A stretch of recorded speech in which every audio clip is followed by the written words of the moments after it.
The climate of ancient Egypt represented one of the most formidable environmental challenges faced by any human civilization in history. Situated in the northeastern corner of Africa, the region was dominated by the Sahara Desert, creating conditions of extreme heat, aridity, and solar radiation that tested the limits of human endurance. The sun, worshipped as the god Ra, was in reality a merciless force that punished the bodies of those who worked under its rays. Temperatures regularly exceeded 40 degrees Celsius, 104 degrees Fahrenheit, during summer months, with the heat radiating from sand and stone surfaces, creating microclimates that felt even hotter. The lack of cloud cover meant that direct sunlight was virtually uninterrupted from sunrise to sunset, offering no natural relief from the solar assault. The intensity of the sun was such that unprotected skin could burn within minutes, and prolonged exposure inevitably led to heat exhaustion, heat stroke, or severe dehydration. The desert sun was not merely an inconvenience, but a lethal force that claimed lives regularly, particularly among those forced to labor outdoors for extended periods. Sand was the omnipresent element of Egyptian existence, infiltrating every aspect of daily life in ways that modern individuals can scarcely comprehend. The fine desert particles worked their way into everything: food supplies, clothing, living quarters, and even the human body. Meals were constantly contaminated with grit, as storage methods could not prevent sand from penetrating containers and mixing with stored grains. Clothing, regardless of how carefully woven or maintained, gradually filled with sand, causing abrasion against the skin and making movement uncomfortable. Sand entered the eyes constantly, causing irritation, infections, and in severe cases, permanent vision damage. Inside dwellings, sand accumulated relentlessly, requiring constant sweeping that only temporarily cleared floors before more particles blew in. The psychological toll of this perpetual sand infiltration should not be underestimated. Imagine the frustration of knowing that no matter how carefully you cleaned, prepared food, or protected yourself, sand would inevitably find its way into everything you touched, ate, or wore.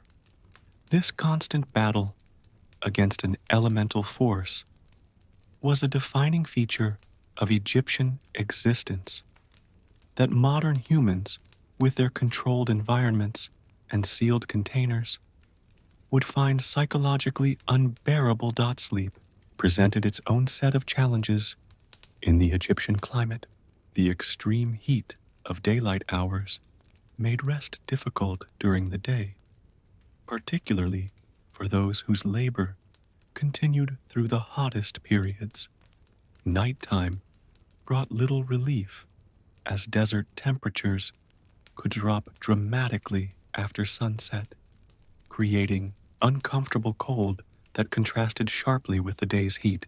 This temperature fluctuation meant that comfortable sleep was nearly impossible, either too hot during the evening hours as the earth retained heat, or too cold in the pre-dawn hours as temperatures plummeted. Most Egyptians slept on simple reed mats or hard surfaces with minimal bedding that offered little insulation against either heat or cold. The combination of physical exhaustion from labor, environmental discomfort, and insect activity meant that restorative sleep was rare. The cumulative effect of poor sleep would have been devastating to physical health and mental well-being, weakening immune systems, and reducing cognitive function in a population already pushed to its limits by other environmental stressors.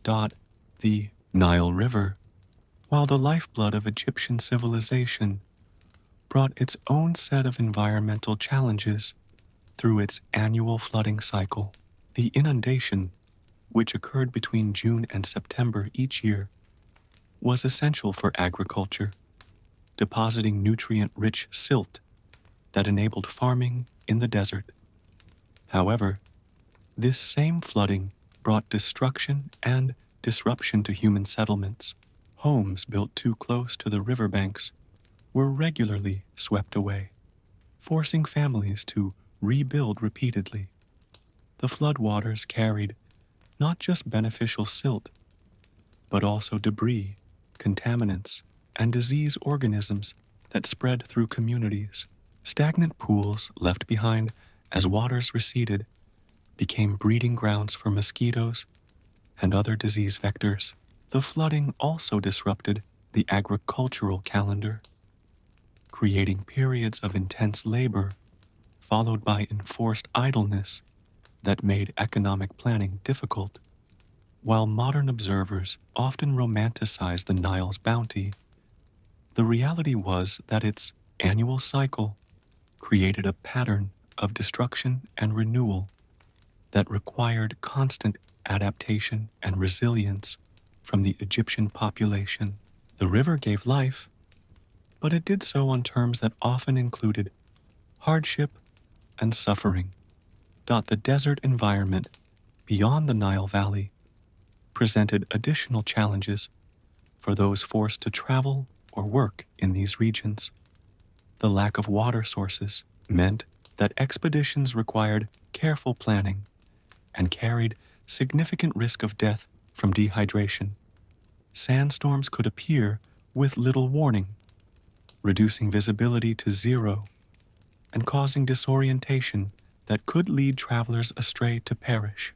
In the desert, the temperature extremes in these open areas were even more severe than in the Nile Valley, with daytime heat intensified by reflected sunlight and nighttime cold made more bitter by the lack of thermal mass. The desert was also home to numerous dangerous creatures, including scorpions, snakes, and other venomous animals that posed constant threats to humans working or traveling in these areas. For the majority of Egyptians who lived along the Nile, the desert represented both a barrier to the outside world and a source of materials like stone and minerals that had to be extracted under punishing conditions. The environmental challenges of Egypt were not merely physical, but also shaped the psychological landscape of the population. The constant exposure to extreme conditions created a population that was simultaneously resilient and resigned to hardship. The concept of ma'at, cosmic order and balance, was central to Egyptian religion precisely because the natural environment seemed so chaotic and threatening. The gods were believed to control these natural forces, and religious practices were fundamentally attempts to appease or influence these deities to mitigate environmental hardships. The psychological burden of living under constant environmental stress would have manifested in various ways: higher rates of anxiety and depression, increased aggression due to discomfort and irritability, and a pervasive sense of vulnerability to forces beyond human control. Modern humans, with their ability to control indoor environments, access clean water on demand, and protect themselves from extreme weather, would find the psychological toll of ancient Egyptian environmental conditions overwhelming. The environmental challenges also had profound effects on social organization and economic activity. The need to coordinate labor for agricultural activities around the Nile's flooding cycle shaped the development of centralized authority and bureaucratic administration. The difficulty of moving goods and people through the desert landscape influenced trade patterns and political relationships with neighboring regions. The scarcity of certain resources, particularly timber and metals, drove technological innovation and international diplomacy. The constant threat of environmental disaster, whether from failed floods, droughts, or disease outbreaks, created a society that was risk-averse and conservative in many aspects of life. These social adaptations to environmental constraints were not choices, but necessities for survival in one of the world's most challenging climates. In summary, the environmental conditions of ancient Egypt represented a constant, multifaceted assault on human well-being that would be virtually intolerable to modern individuals.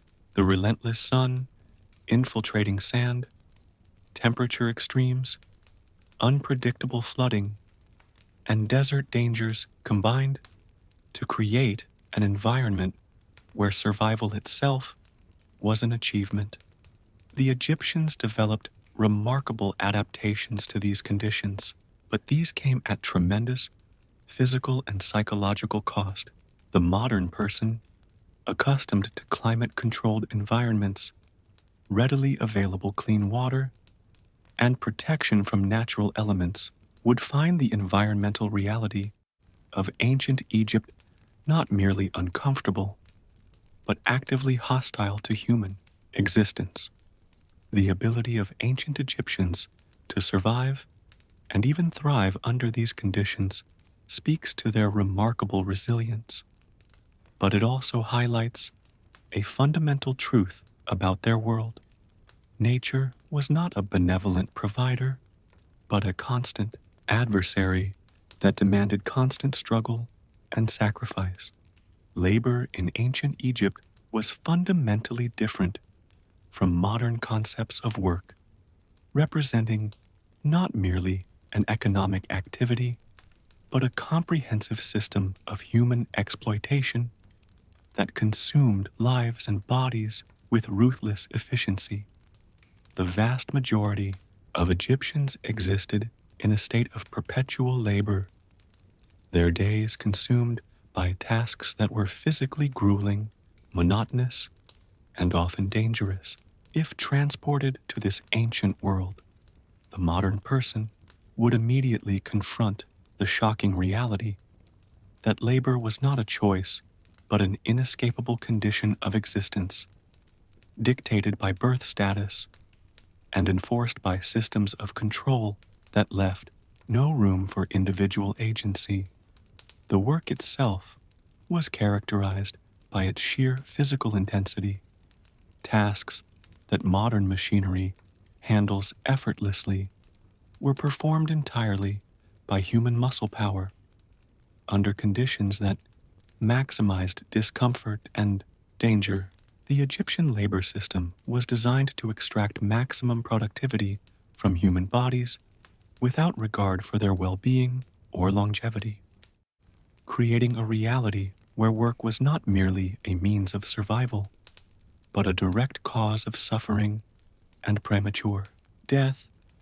Agricultural labor formed the backbone of the Egyptian economy and occupied the majority of the population in a cycle of unrelenting toil.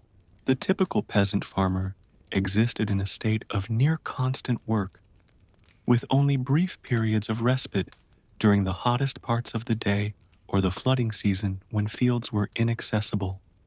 The workday began at dawn, before the heat became unbearable, and continued until sunset, with peasants working bent over in fields under the full force of the Egyptian sun.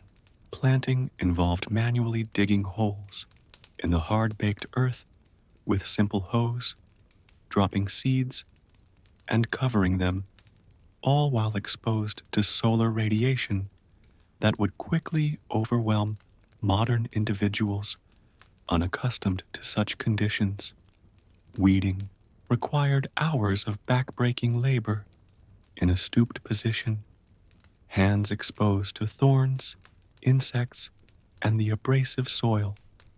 Harvesting was even more grueling, with peasants using sickles to cut grain stalks by hand, then bundling and carrying the heavy loads to threshing floors. The physical toll was immense. Constant sun exposure led to skin damage and heat illness. Repetitive motions caused chronic pain and joint damage, and the sheer exhaustion of 12-hour workdays in extreme heat led to premature aging and death. The construction industry represented another major area of brutal labor in Egypt, particularly during periods of large-scale building projects like pyramids, temples, and monumental statuary. Workers in these projects faced conditions that were almost unimaginably difficult by modern standards. Quarrying involved cutting massive stone blocks using copper tools, wooden wedges, and water, a process that could take weeks for a single large block. The extracted stones then had to be moved, often over considerable distances, using sledges, rollers, and sheer human muscle power.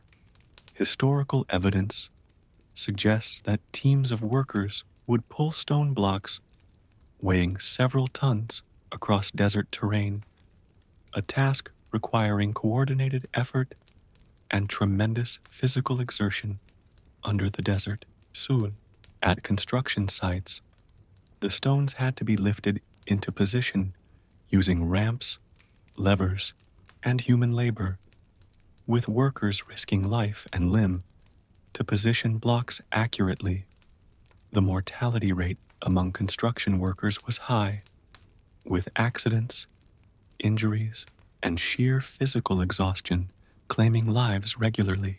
Modern individuals, accustomed to workplace safety regulations and mechanical assistance, would find the conditions of Egyptian construction sites not just difficult, but lethally dangerous.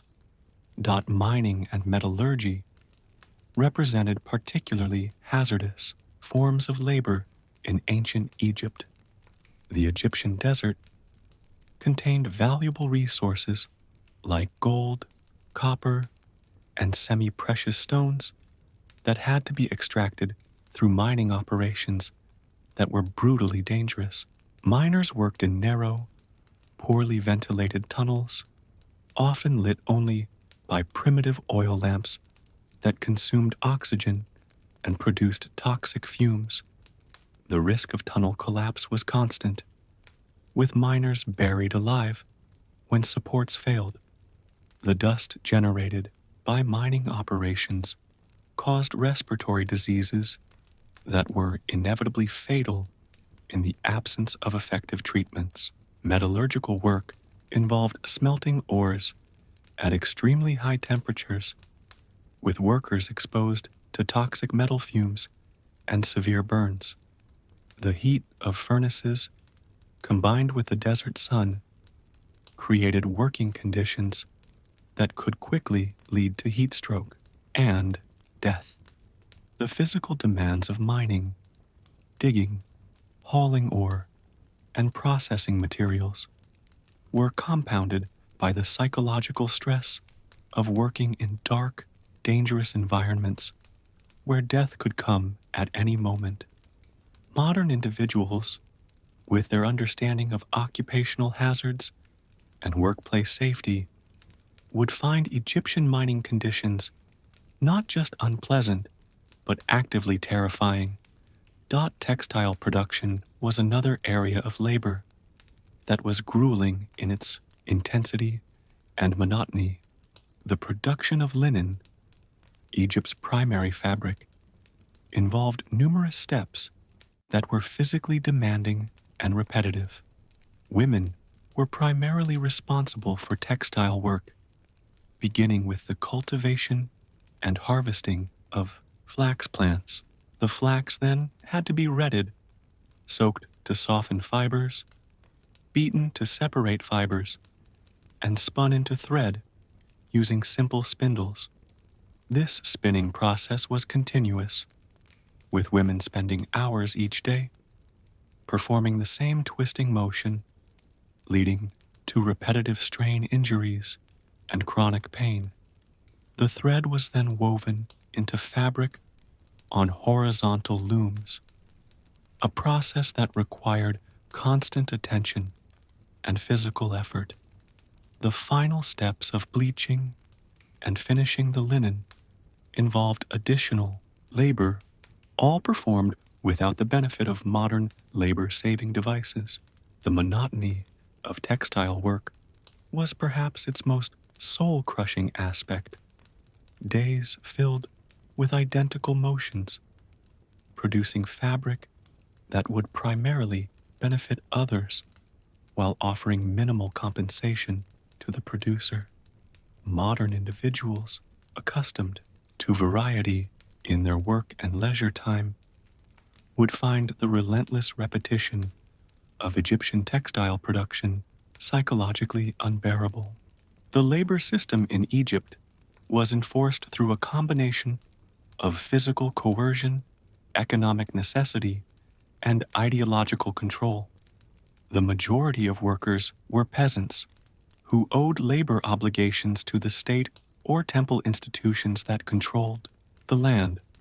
These obligations could take the form of agricultural work, construction projects, or other state-directed activities. Failure to meet these obligations could result in physical punishment, confiscation of property, or enslavement of oneself or family members. Slavery existed in Egypt, though its exact nature and scope remain debated among historians. Slaves were typically prisoners of war or individuals sold into slavery to pay debts, and they occupied the lowest rung of the labor hierarchy, performing the most dangerous and unpleasant work with no possibility of freedom or improvement in their condition. The labor system was reinforced by religious ideology that portrayed the pharaoh as divine and the social order as divinely ordained, discouraging dissent or resistance. This combination of physical force, economic pressure, and ideological control created a labor system from which there was virtually no escape for the vast majority of Egyptians. The physical toll of Egyptian labor was evident in the skeletal remains of workers from the period.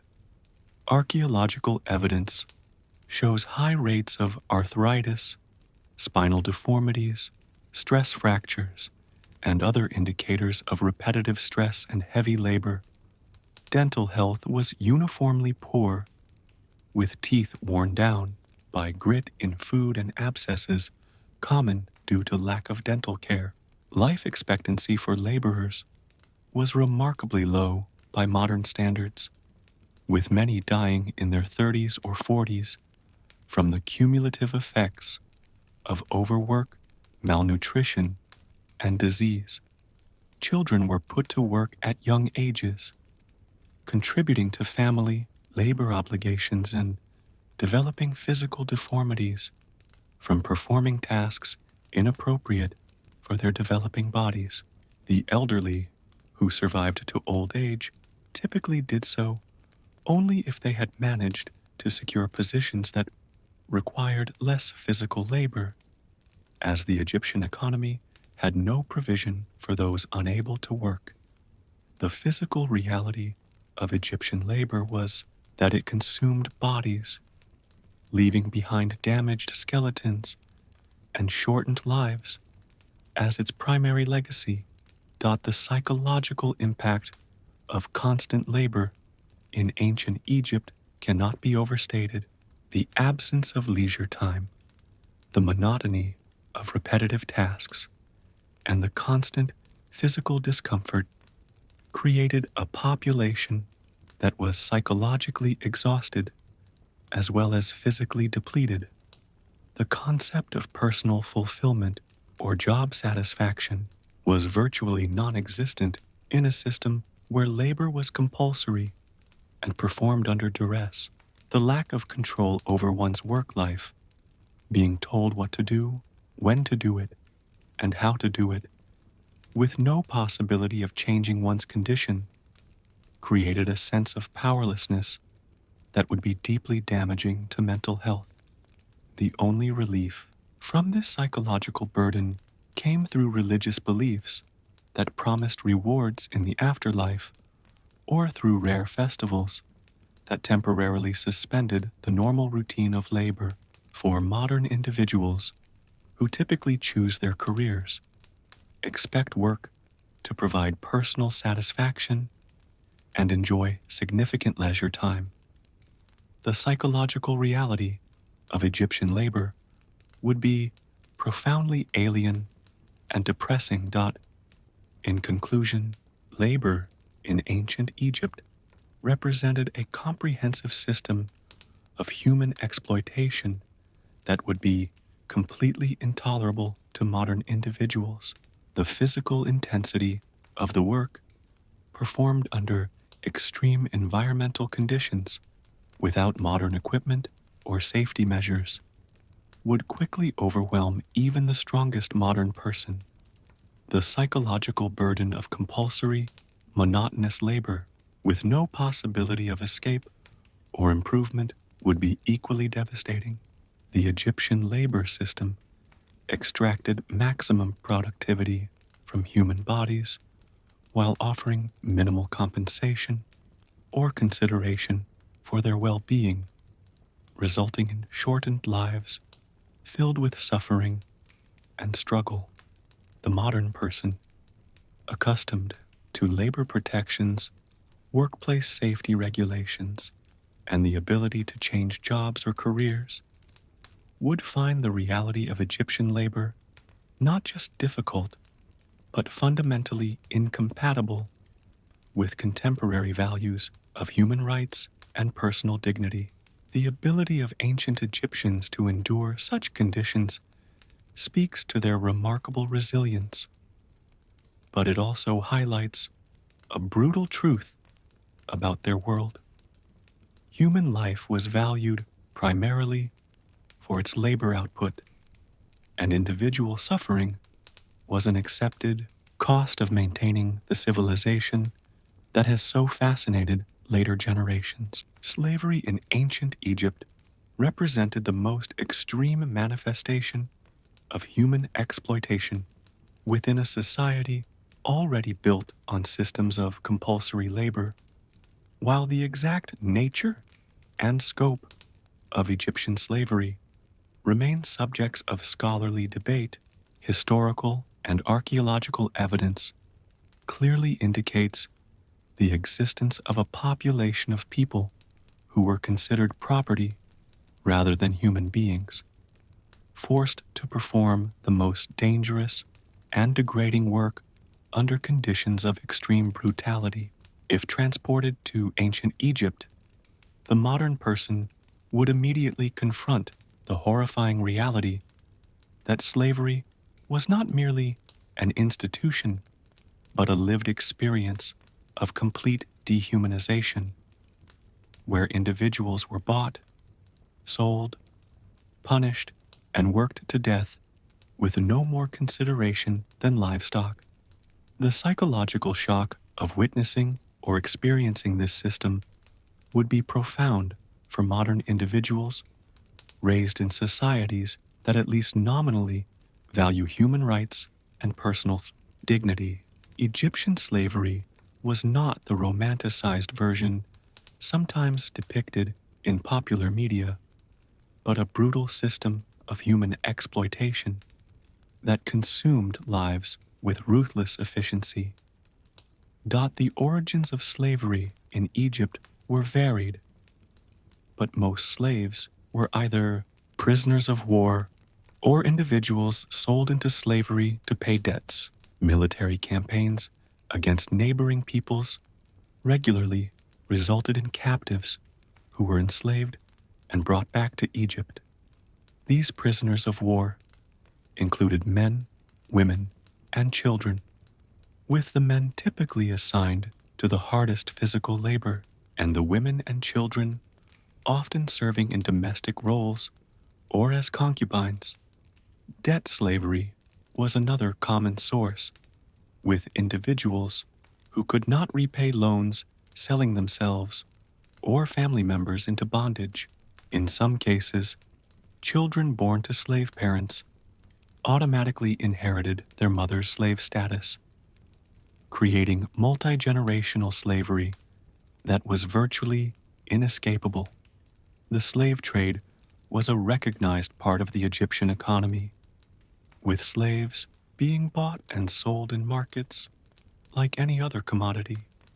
The commodification of human beings was an accepted aspect of Egyptian society that would shock modern sensibilities, particularly the casual way in which human lives were treated as economic assets rather than as persons with inherent worth.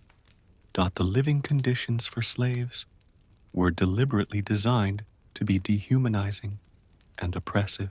Most slaves lived in crowded, unsanitary camps or barracks, often located near construction sites or agricultural areas where their labor was needed. These accommodations typically consisted of simple structures with minimal protection from the elements, roofs of palm fronds or reeds that offered little insulation from the desert heat or cold. Sleeping arrangements were communal, with slaves packed together on simple mats or directly on the ground with no privacy or personal space. Sanitation facilities were primitive or non-existent, with human waste accumulating in and around living areas, creating conditions ripe for disease transmission. Food was minimal and nutritionally inadequate, typically consisting of coarse bread, beer, and perhaps some vegetables, just enough to sustain life, but not enough to maintain health over the long term. The combination of poor nutrition, unsanitary conditions, and physical exhaustion meant that disease spread rapidly through slave populations, with sick individuals receiving no medical care and simply being left to die or recover on their own. The deliberate neglect of basic human needs in slave living quarters was not an oversight, but a calculated aspect of the system, designed to break the human spirit and ensure compliance through constant suffering. The work assigned to slaves was invariably the most dangerous, degrading, and physically demanding available in Egyptian society. On construction sites, slaves performed the tasks that free workers avoided whenever possible, moving massive stone blocks, working in the most dangerous areas of quarries and mines, and handling toxic materials without protection. In agricultural settings, slaves worked in the fields during the hottest parts of the day when free laborers had retreated to shade. They were also assigned the most unpleasant agricultural tasks, such as dredging irrigation canals by hand or working with animal dung used as fertilizer. Domestic slaves faced their own forms of degradation, serving the personal needs of their owners with no right to refuse any demand, no matter how humiliating or physically taxing. Female slaves were particularly vulnerable, often subjected to sexual exploitation in addition to their other duties. The workday for slaves was effectively endless, beginning before dawn and continuing past dark, with no days off and no possibility of rest or recovery. The physical toll was devastating. Bodies broken by heavy labor, minds broken by constant abuse, and spirits broken by the absolute denial of autonomy and dignity.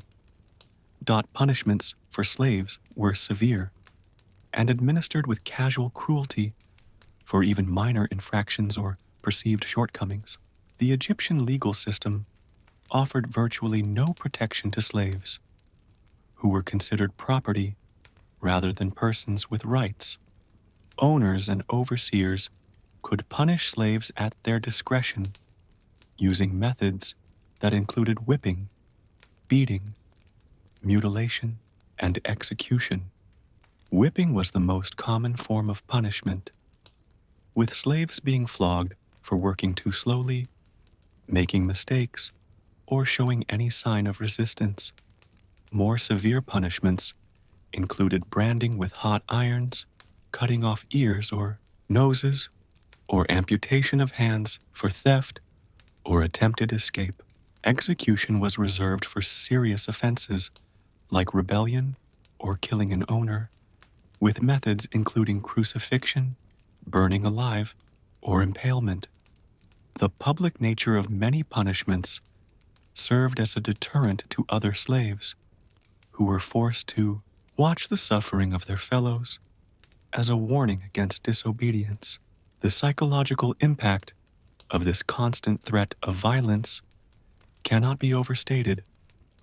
Slaves lived in a state of perpetual fear, knowing that their lives could be ended or their bodies mutilated at the whim of their owners. This climate of terror was an essential element of the slave system, ensuring compliance through the constant threat of extreme violence. The construction of monumental architecture, like pyramids, temples, and tombs, relied heavily on forced labor, including both slaves and conscripted workers. While earlier theories suggested that the pyramids were built primarily by slaves, modern archaeological evidence indicates a more complex system involving both slave labor and a rotating workforce of conscripted peasants. However, there is no doubt that slaves performed the most dangerous and demanding aspects of this construction work. Historical accounts and archaeological findings reveal the brutal conditions under which these monuments were built. Workers lived in temporary camps near construction sites with simple shelters that offered minimal protection from the elements. Food rations were calculated to provide just enough energy for the work, with little consideration for taste or nutritional balance. The work itself was physically grueling, quarrying stone blocks, moving them over long distances, and positioning them with precision, using only simple tools and human muscle power. Accidents were common, with workers being crushed by falling stones or suffering fatal injuries from tools and equipment. The mortality rate among construction workers was high, with many dying from exhaustion, injuries, or disease before projects were completed. The monumental architecture that has so impressed later generations was built on a foundation of human suffering and death, with slaves and conscripted workers paying the price for the pharaohs' quest for immortality. The psychological impact of slavery on individuals was devastating and multifaceted. The complete denial of autonomy and dignity created profound psychological trauma that affected every aspect of a slave's existence. Slaves were stripped of their names, identities, and connections to family and community, reducing them to mere instruments of their owner's will. The constant threat of violence created a state of hypervigilance and anxiety that was psychologically exhausting.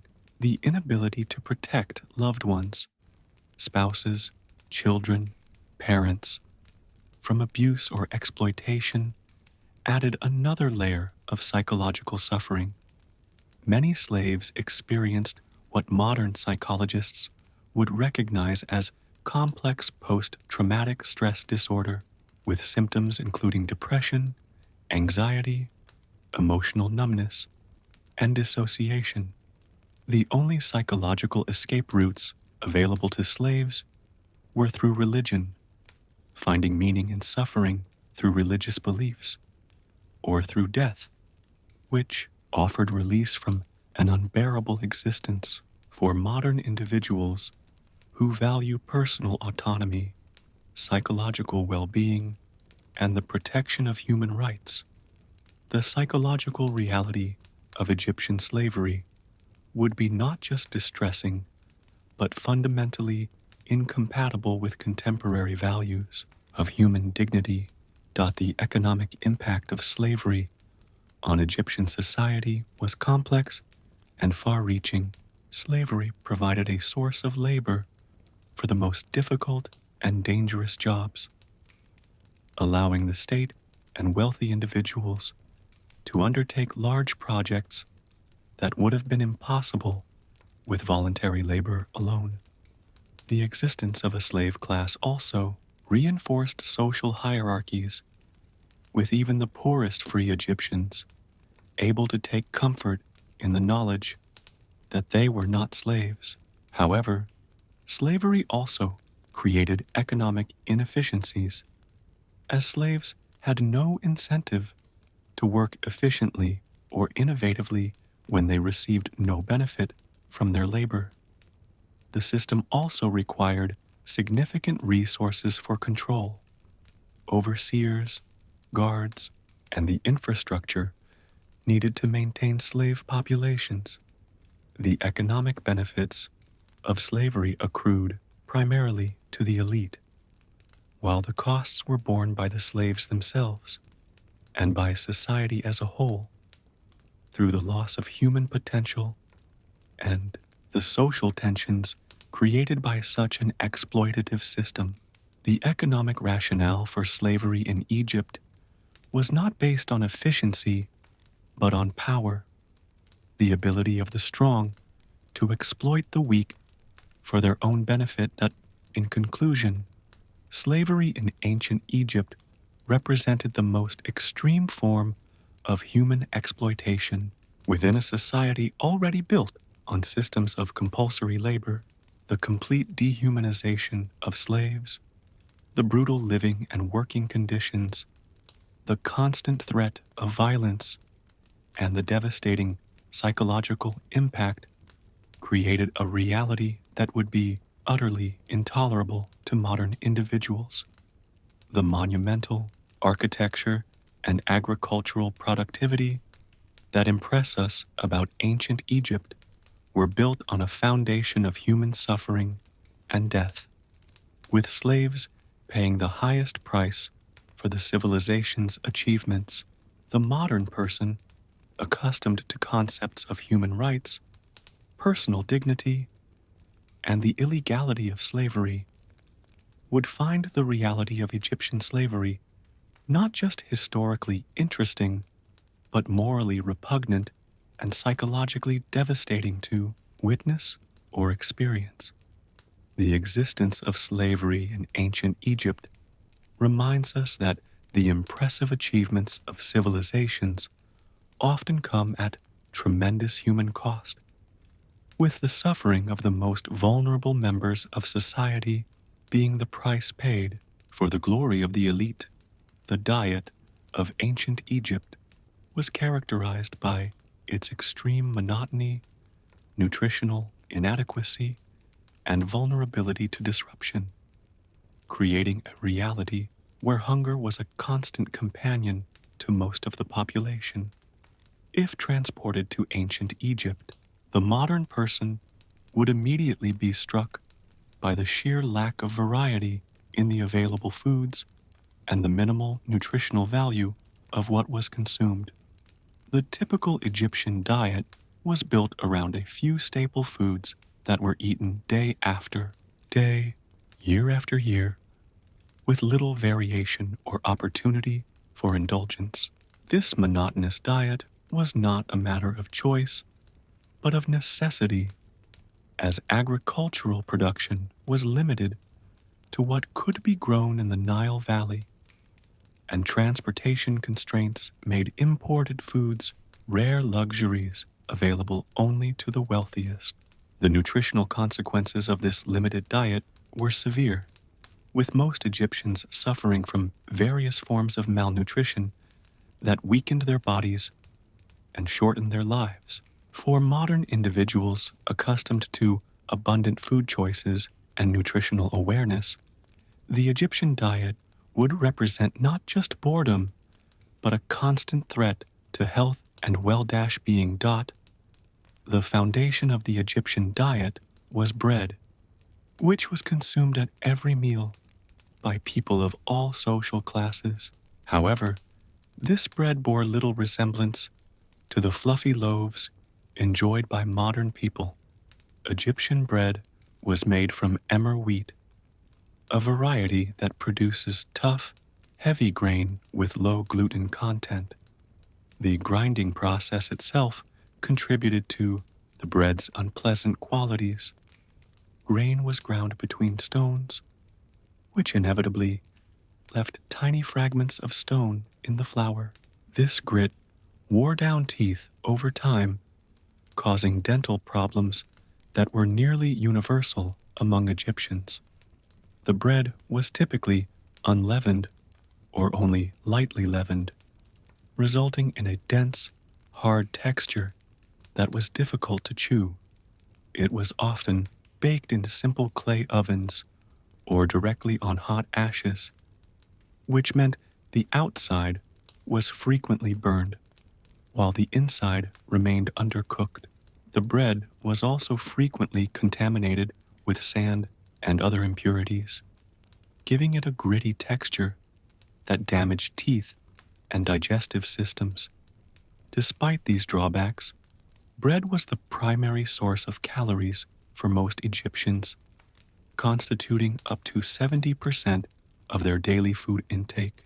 The sheer monotony of eating this heavy, gritty bread at every meal would be psychologically taxing for modern individuals accustomed to variety in their diets.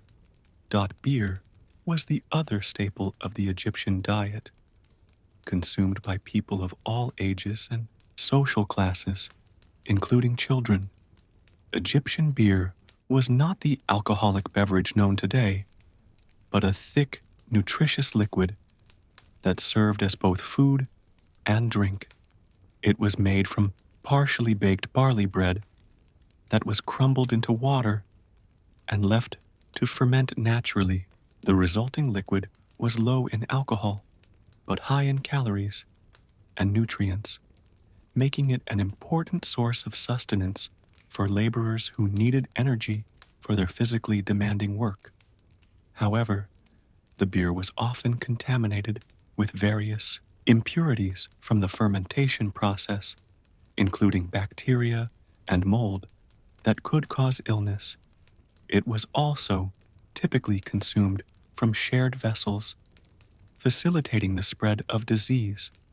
The beer was thick and porridge-like, requiring straining through teeth or cloth to remove solid bits before drinking.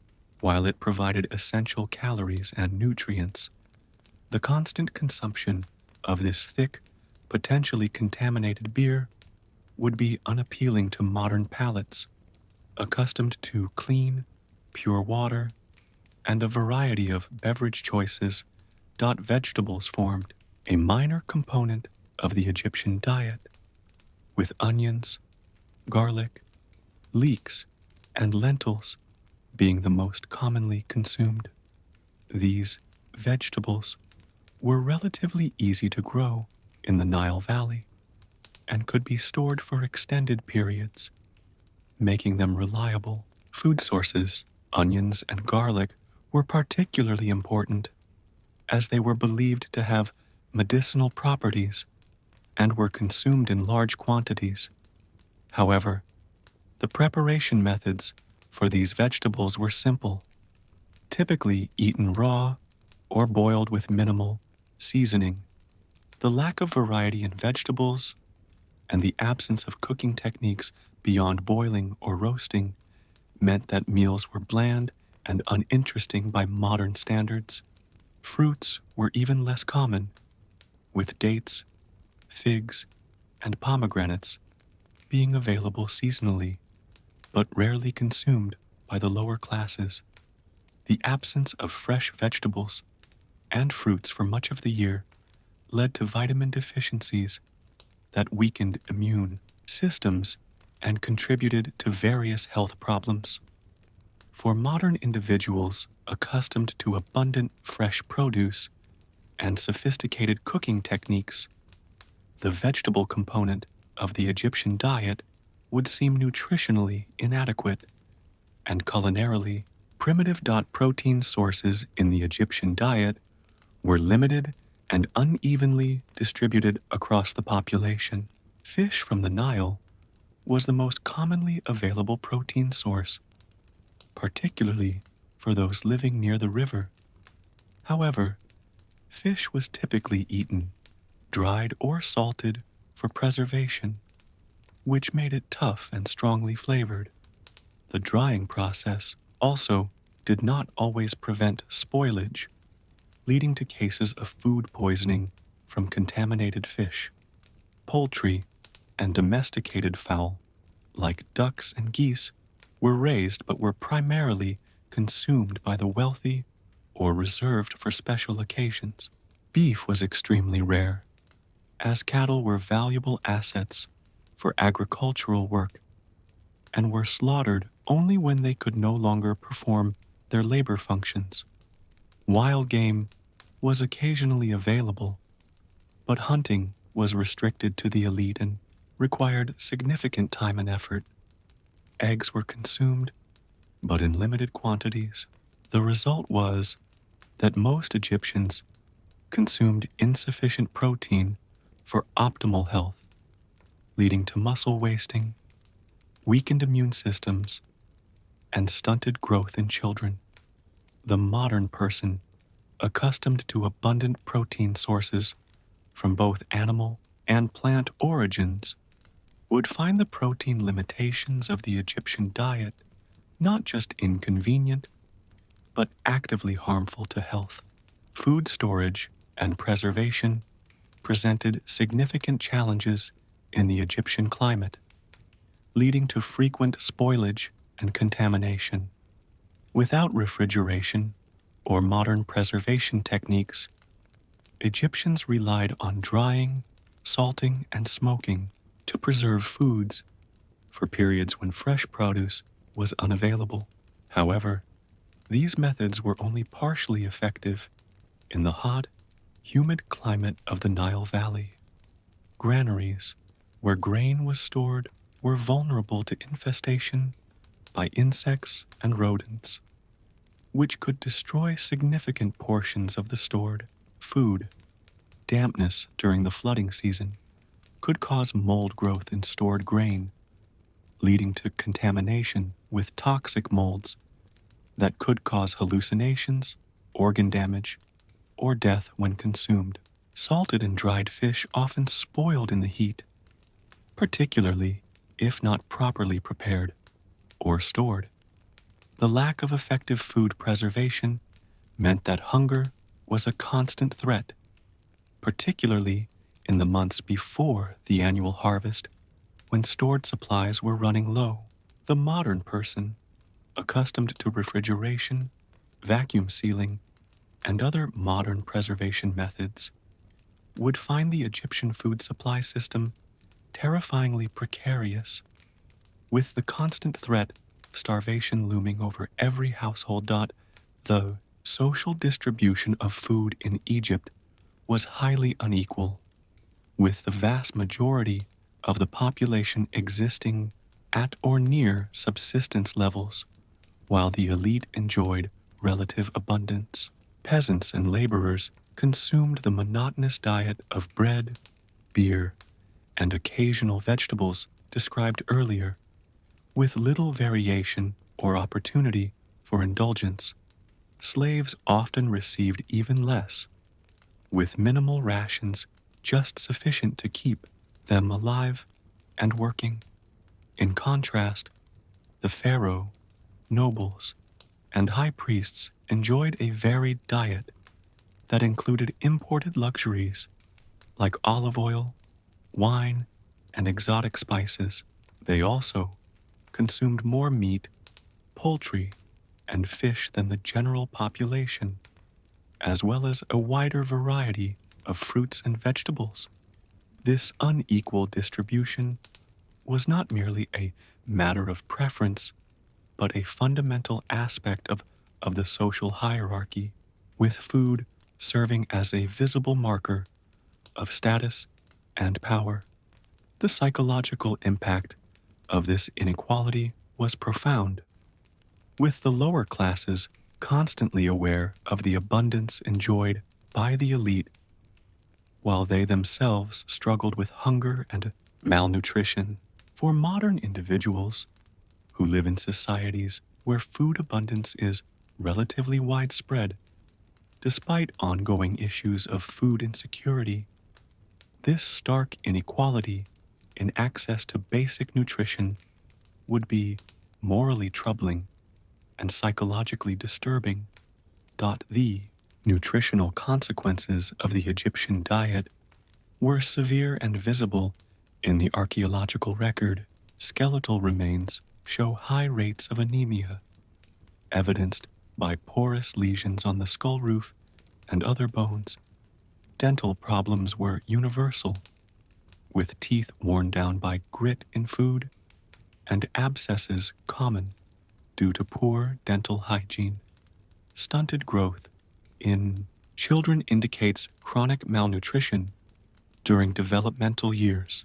Bone fractures and other injuries show poor healing, suggesting compromised immune systems and nutritional deficiencies. Life expectancy was low by modern standards, with many people dying in their 30s or 40s from the cumulative effects of malnutrition and disease.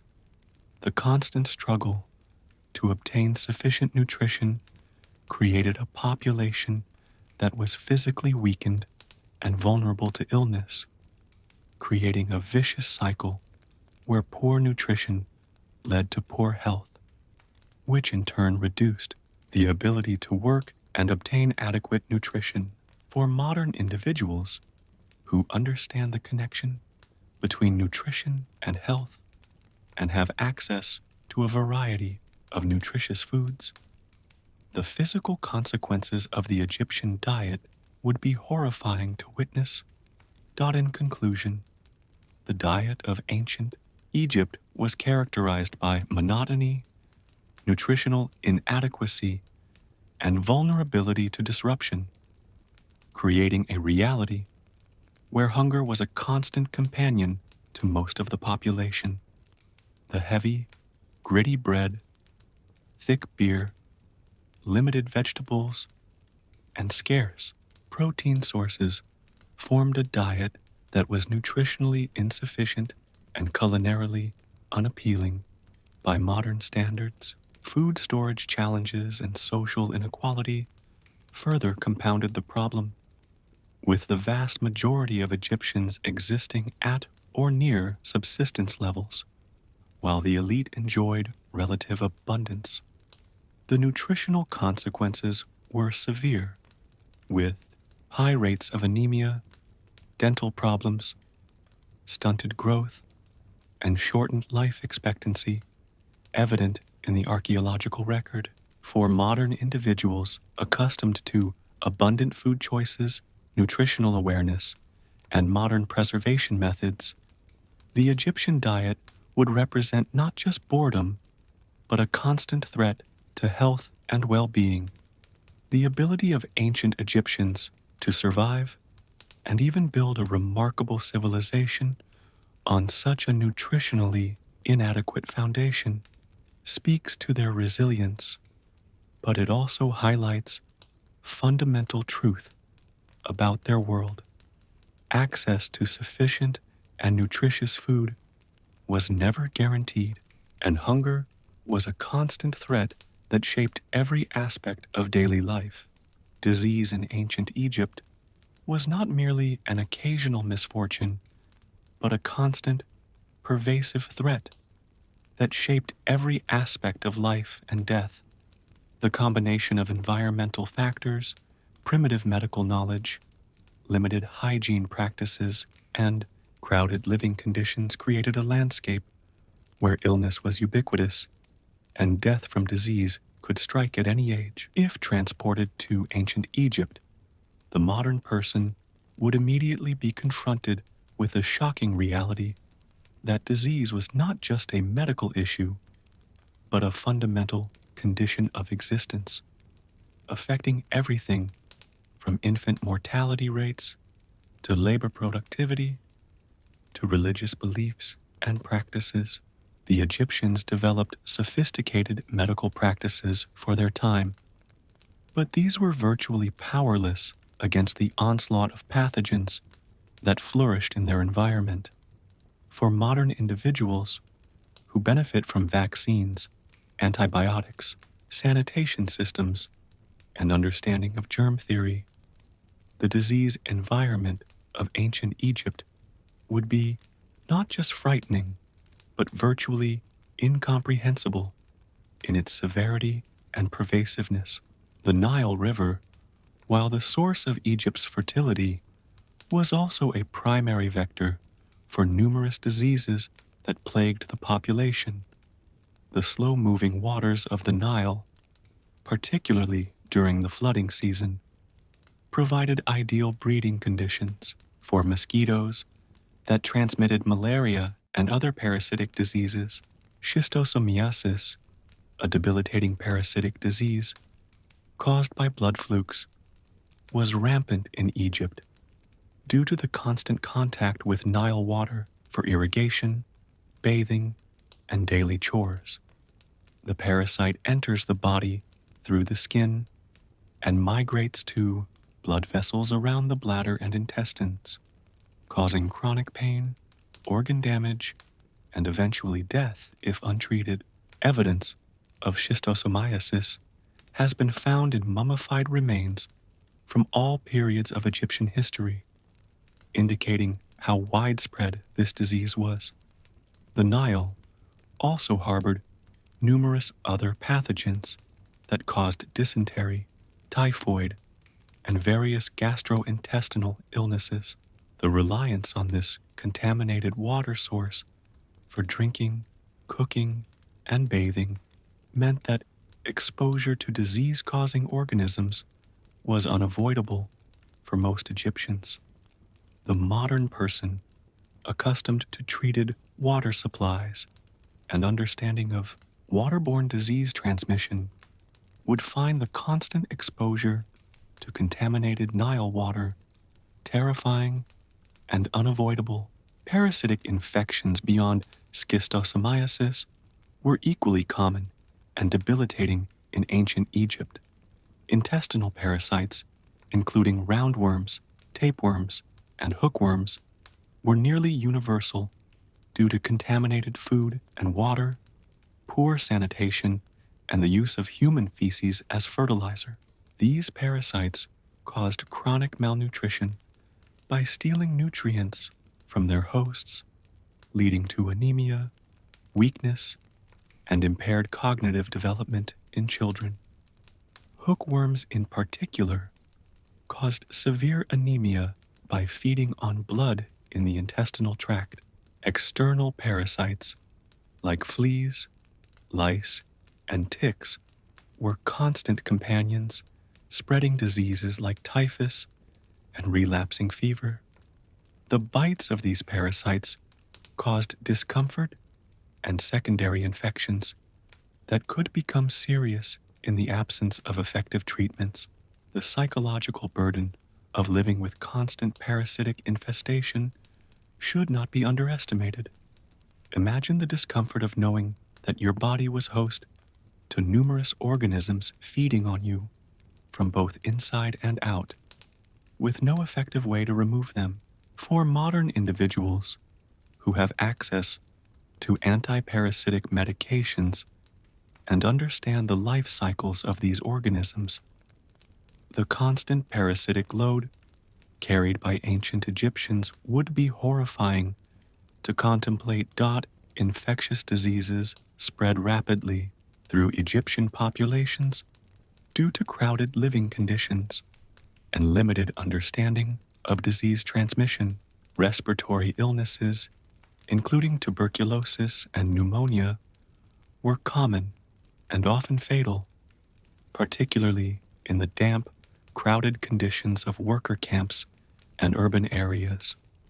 Smallpox, measles, and other viral diseases periodically swept through communities, with mortality rates highest among children and the elderly.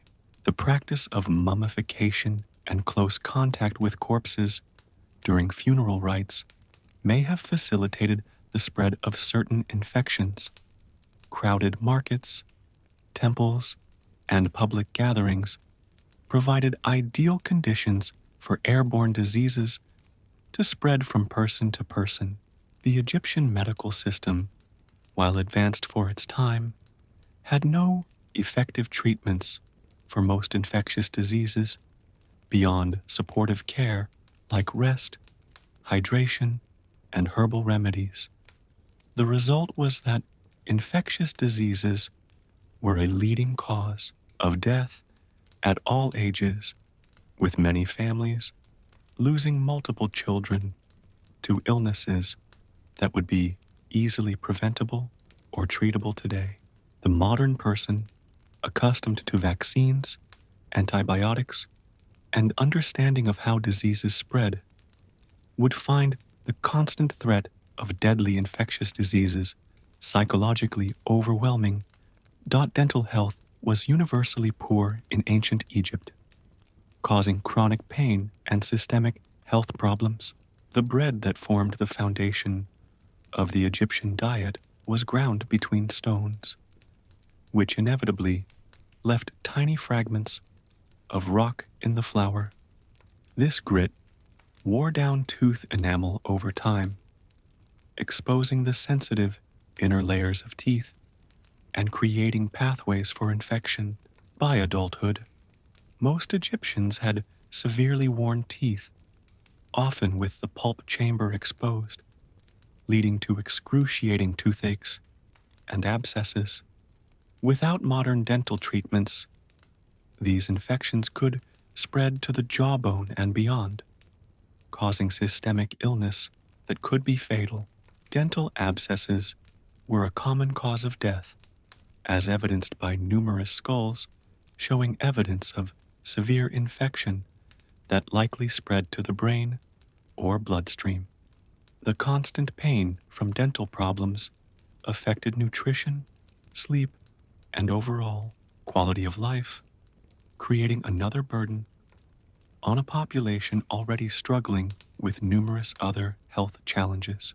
For modern individuals who benefit from regular dental care, fluoride treatments, and understanding of oral hygiene, the universal dental suffering of ancient Egyptians would be horrifying to witness. Hygiene practices in ancient Egypt were limited by water scarcity and lack of understanding of germ theory.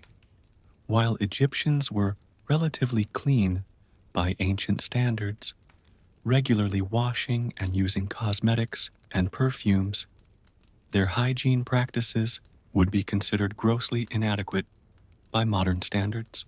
Full-body bathing was a luxury due to water scarcity, with most people washing only parts of their bodies regularly. Soap as we know it did not exist. Instead, Egyptians used pastes made from clay or ash for cleaning. These cleaning agents were not fully effective at removing disease-causing organisms. Laundry was done infrequently due to the labor involved, with clothing often worn for extended periods without washing. The lack of effective sewage systems meant that human waste accumulated in residential areas, contaminating water sources and providing breeding grounds for disease vectors. Insects and rodents thrived in these conditions, further spreading disease.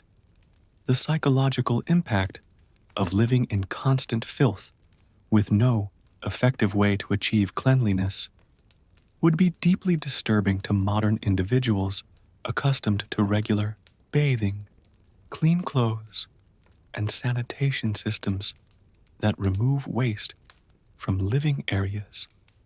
Medical knowledge in ancient Egypt, while sophisticated for its time, was fundamentally limited by lack of understanding of germ theory and the physiological causes of most diseases. Egyptian physicians were highly respected and underwent formal training, but their understanding of disease was based on religious and supernatural concepts rather than scientific observation. Diseases were often attributed to divine displeasure, evil spirits, or magical curses, rather than to pathogens or physiological processes.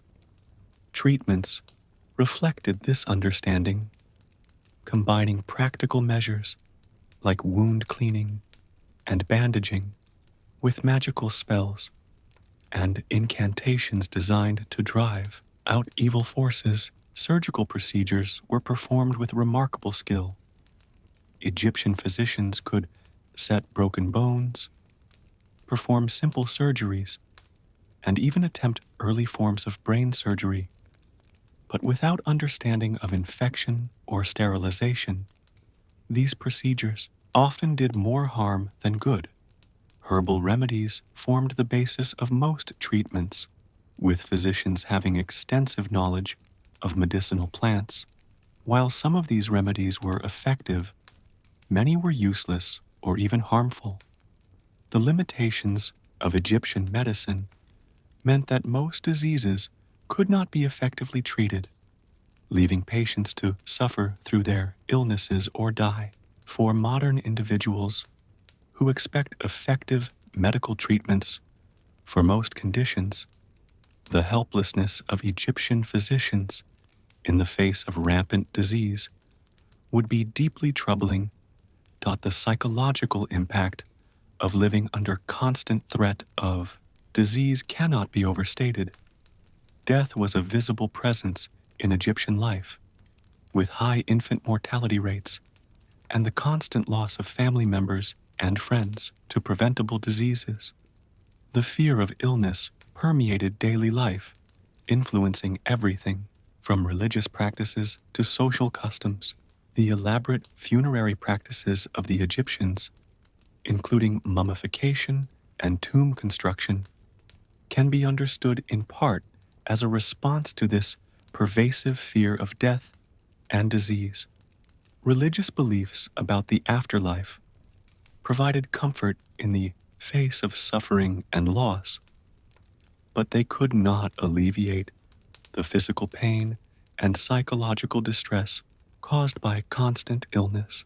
The modern person, who rarely encounters serious infectious diseases and expects effective medical treatment when illness strikes, would find the constant presence of disease and death in ancient Egypt psychologically overwhelming. The awareness that any minor injury or illness could lead to death would create a state of anxiety that would be difficult to manage without modern medical knowledge and treatments. In conclusion, disease in ancient Egypt was a constant, pervasive threat that shaped every aspect of life and death.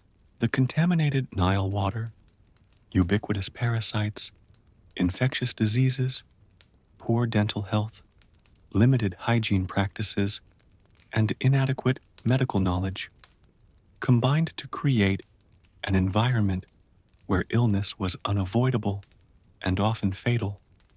The modern person, accustomed to clean water, vaccines, antibiotics, sanitation systems, and understanding of germ theory, would find the disease environment of ancient Egypt virtually incomprehensible in its severity and pervasiveness. The ability of ancient Egyptians to survive and build a remarkable civilization despite these health challenges speaks to their remarkable resilience.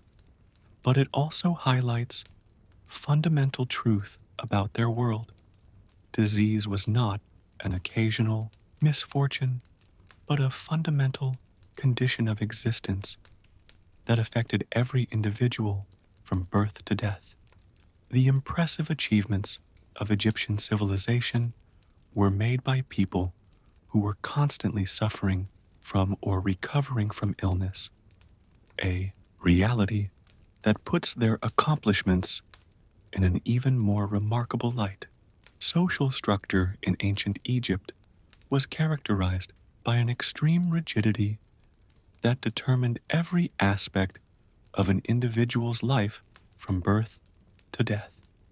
The society was organized into a hierarchical pyramid, with the pharaoh at the apex, followed by a small elite of nobles and priests, then scribes, artisans, soldiers, and at the base, the vast majority of peasants and slaves. This hierarchy was not merely a social construct, but was believed to be divinely ordained, part of the cosmic order, Ma'at, that maintained balance in the universe. If transported to ancient Egypt, the modern person would immediately be confronted with the shocking reality that social mobility was virtually non-existent, and that one's position in society determined everything from occupation and living conditions to legal rights and life expectancy. The complete absence of personal freedom and choice would be profoundly alien to modern individuals raised in societies that at least nominally value individual rights and social mobility. The Egyptian social system was designed to maintain stability through rigid control, with each person knowing their place and having little opportunity to change their condition. The pharaoh stood at the absolute pinnacle of Egyptian society, considered not merely a king, but a living god with divine authority over all aspects of life and death. The pharaoh's word was law, and his decisions could not be questioned or challenged by any human authority. This divine status gave the pharaoh control over all land, resources, and people in Egypt, with the entire population theoretically existing to serve his will and maintain his power. The pharaoh's primary responsibilities were to maintain Mayat, the cosmic order, through proper religious observance and just governance. But in practice, this meant maintaining the social hierarchy that kept him in power. The pharaoh lived in unimaginable luxury compared to the rest of the population, residing in palaces with numerous attendants, wearing fine clothing and jewelry, and consuming the best food and drink available in Egypt. This extreme contrast between the pharaoh's lifestyle and that of the average Egyptian was not considered unjust, but was seen as the natural order of things, with the god king deserving of the best that Egypt could provide. For modern individuals who live in societies that reject absolute monarchy and divine right of rulers, the concept of a living god king with unlimited authority would be fundamentally incompatible with contemporary values of democracy and human rights. Immediately below the pharaoh stood a small elite of nobles, high priests, and high-ranking officials who enjoyed significant privileges and wealth.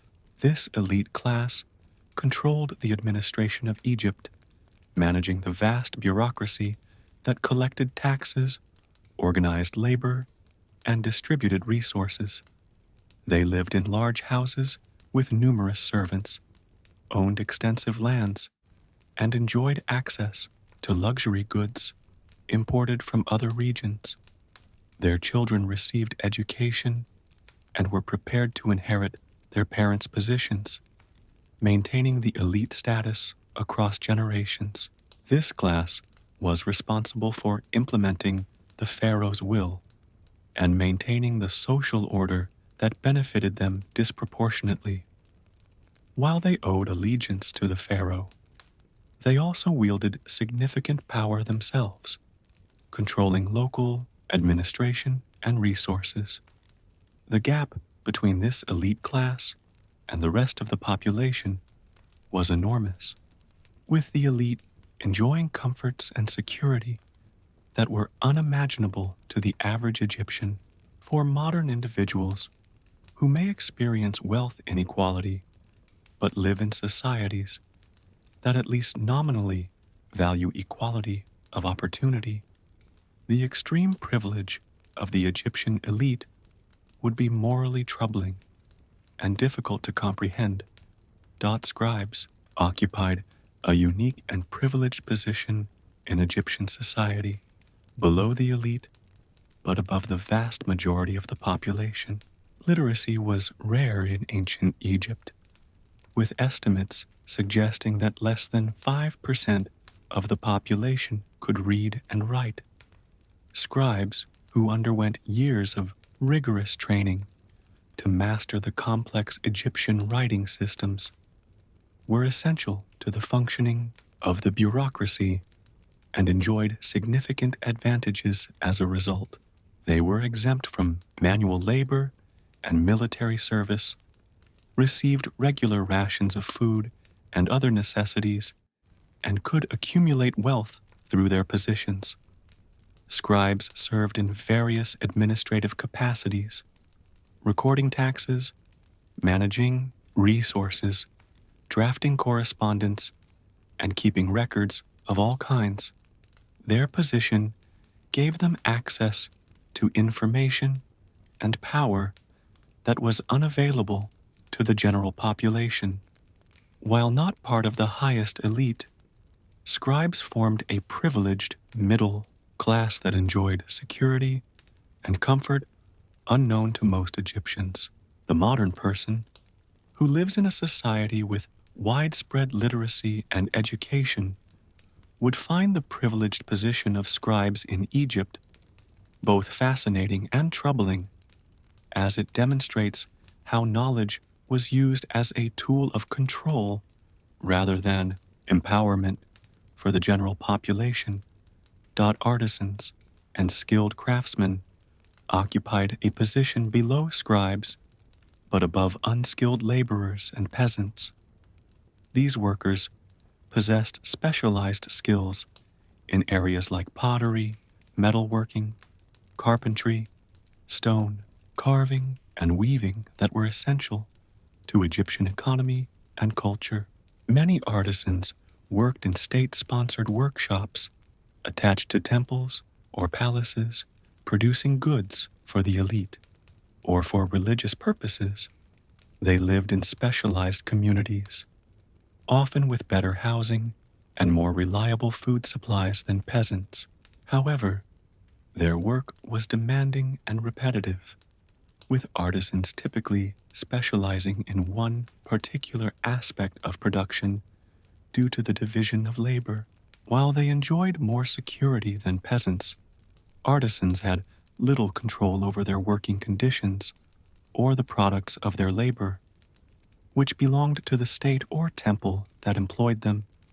Their skills gave them a measure of respect but did not translate to significant social mobility or personal freedom.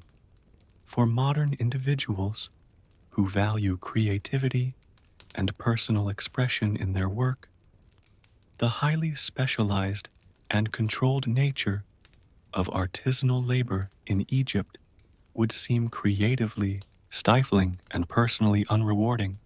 The vast majority of Egyptians, perhaps 80% of the population, were peasants who worked the land and formed the agricultural base of Egyptian society.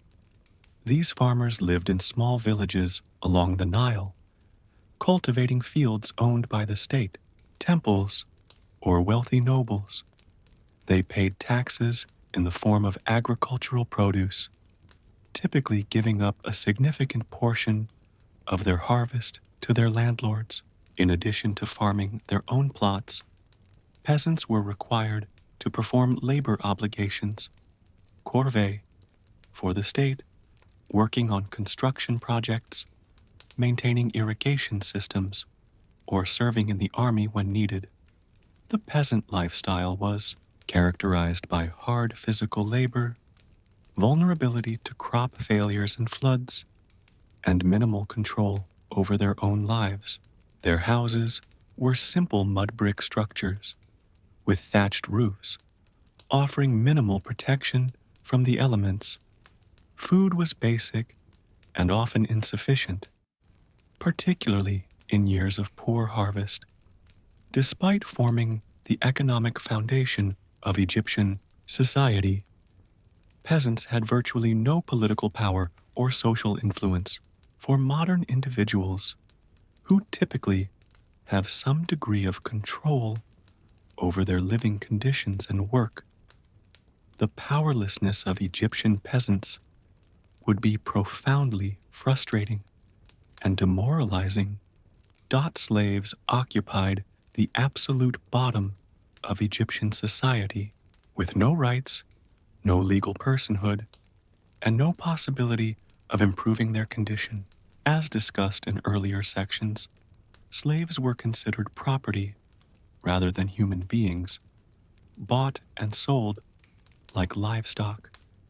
They performed the most dangerous and degrading work under brutal conditions, with no control over their lives or bodies. Slaves had no legal protections. Their owners could beat, mutilate, or kill them with impunity. They could be separated from family members at their owner's whim, with no recourse or legal recourse. The children of slaves inherited their mother's slave status, creating multi-generational slavery with no possibility of freedom. The complete dehumanization of slaves was an accepted aspect of Egyptian society that would shock modern sensibilities.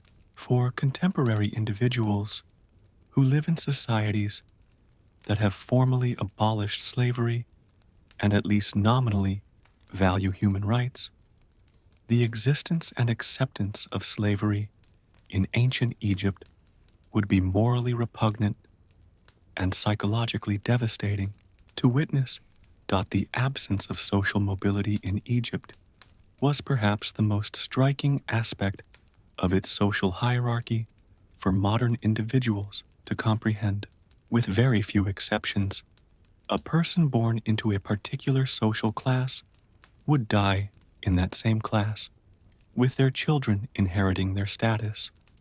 The rigid hierarchy was maintained through multiple mechanisms: economic control, with the elite owning most land and resources; educational limitations, with formal education restricted to certain classes; religious ideology, which presented the social order as divinely ordained; and legal structures that enforced different rights and responsibilities based on social status.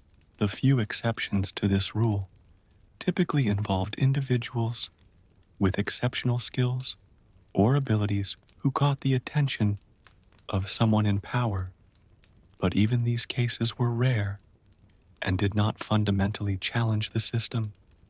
The result was a society where each person knew their place from birth and had little expectation or opportunity to change their condition. For modern individuals who are raised with the belief that hard work and talent can lead to advancement, the complete absence of social mobility in Egypt would be psychologically crushing and fundamentally incompatible with contemporary values of equality and opportunity.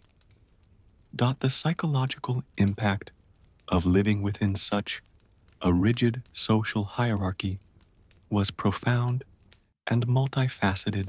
For those at the bottom of the hierarchy, peasants and slaves, the constant awareness of their powerlessness and the visible luxury of the elite created feelings of resentment, anger, and despair that had no legitimate outlet. The religious justification of the social order may have provided some comfort by suggesting that suffering in this life would be rewarded in the next, but it could not alleviate the daily frustrations of powerlessness for those in the middle classes, artisans, and scribes. The fear of falling into lower status, combined with the impossibility of rising higher, created anxiety and insecurity.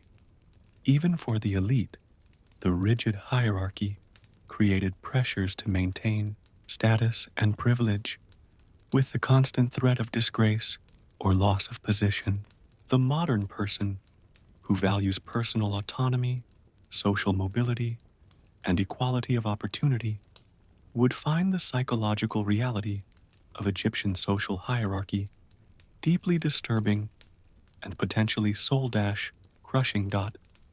In conclusion, the social hierarchy of ancient Egypt was characterized by extreme rigidity that determined every aspect of an individual's life, from birth to death. The pharaoh stood at the apex as a living god, followed by a small elite of nobles and priests, then scribes, artisans, soldiers, and at the base, the vast majority of peasants and slaves. This hierarchy was believed to be divinely ordained and was maintained through economic control, educational limitations, religious ideology, and legal structures. Social mobility was virtually non-existent, with individuals typically dying in the same social class into which they were born. The modern person, accustomed to societies that at least nominally value personal freedom, social mobility, and equality of opportunity, would find the social reality of ancient Egypt profoundly alien and morally troubling. The impressive achievements of Egyptian civilization were built on this foundation of social inequality and human exploitation, a reality that complicates our admiration for their accomplishments and reminds us that progress in human rights and social justice is not inevitable, but must be fought for and maintained by each generation. The daily routine of ancient Egypt was characterized by extreme monotony and repetition, with most people performing the same tasks day after day, year after year, with little variation or opportunity for leisure. If transported to ancient Egypt, the modern person would immediately be struck by the sheer predictability and lack of variety in daily life, where each day followed the same pattern as the one before it. The absence of weekends, holidays, beyond a few religious festivals, and leisure time as we understand it today, created an existence where work was not merely a means to an end, but the entirety of life for most Egyptians.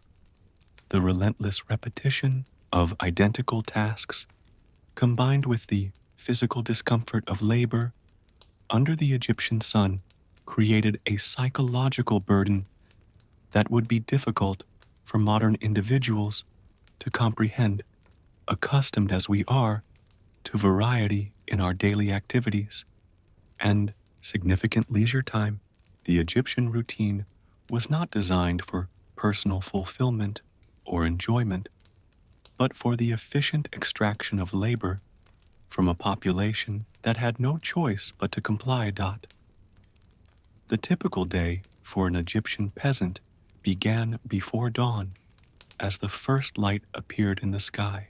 There was no concept of sleeping in or taking a leisurely morning. Life was dictated by the sun's cycle and the demands of agricultural labor. The family would rise quickly, with minimal preparation for the day ahead. Breakfast was simple and quick, typically bread and beer consumed standing up or while walking to the fields. There was no time for relaxation or conversation during the morning meal. As the day's work awaited, the entire family, including children old enough to work, would then proceed to the fields to begin their labor. The journey to the fields might take considerable time if the family's plot was distant from their village, adding to the length of the workday.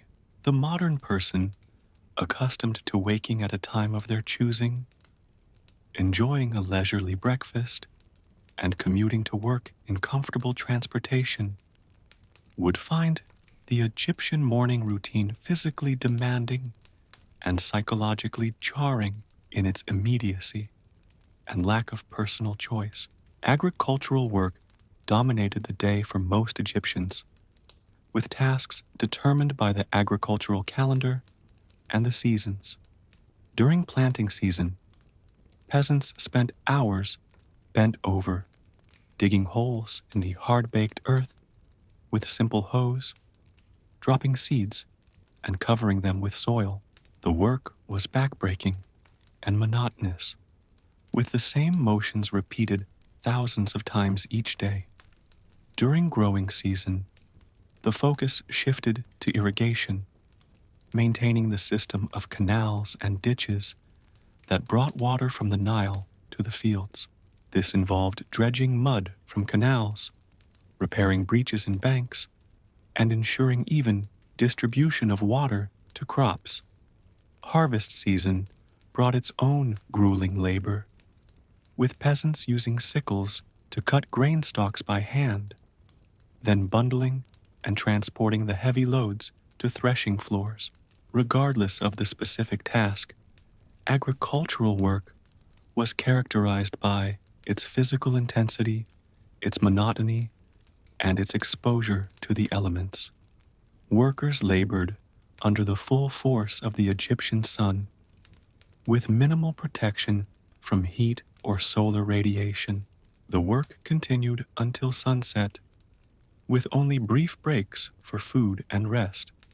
For modern individuals, who typically work in climate-controlled environments and perform varied tasks throughout the day, the relentless physical labor and monotony of Egyptian agricultural work would be both physically exhausting and psychologically numbing. Construction work for state projects followed a similar pattern of relentless repetition and physical demand. Workers on pyramid, temple, or tomb construction sites would also begin their day before dawn, assembling at their work sites as soon as there was sufficient light to see. The work was highly specialized and divided into specific tasks: quarrying stone, transporting blocks, preparing mortar, setting stones in place, or finishing surfaces. Each worker performed the same task day after day, with little variation or opportunity for creativity or skill development. The physical demands were extreme, moving massive stone blocks using only human muscle power, simple tools, and basic mechanical advantages like ramps and levers. The work continued through the heat of the day, with workers exposed to sun, heat, and dust without adequate protection or hydration. Like agricultural laborers, construction workers continued until sunset, with their days consumed by identical, repetitive motions that left little room for thought or personal expression.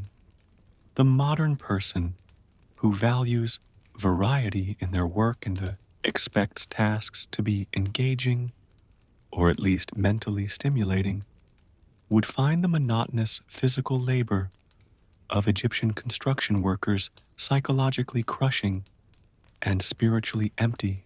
Domestic work for women followed its own pattern of relentless repetition and physical demand. Women in ancient Egypt were responsible for all household tasks, which began before dawn and continued long after dark. This included grinding grain for bread, a task that could take hours of backbreaking labor with a grinding stone. Food preparation was similarly time consuming, with ingredients that needed to be processed from scratch and cooking methods that required constant attention. Water had to be carried from the Nile or wells to the home, a task that might take multiple trips each day. Laundry was done by hand, beating clothes against rocks at the riverbank, a physically demanding process that left hands raw and painful. Childcare was constant, with women tending infants and young children while performing other household tasks. Women also participated in agricultural work during busy periods, adding to their already overwhelming workload. The modern person who benefits from labor-saving devices like running water, electric grinders, washing machines, and prepared foods would find the domestic workload of Egyptian women physically impossible and psychologically overwhelming in its relentlessness. Meals in ancient Egypt were simple, quick, and virtually identical from day to day. The typical meal consisted of bread and beer, perhaps supplemented by some vegetables, like onions or leeks if available. There was no concept of varied menus, culinary experimentation, or meals as social occasions. Food was fuel for labor, not a source of pleasure or cultural expression. Meals were consumed quickly, often while standing or continuing to work, with no time set aside for leisurely dining. The monotony of the diet was matched by the monotony of the eating experience. Same foods, same setting, same rushed pace day after day.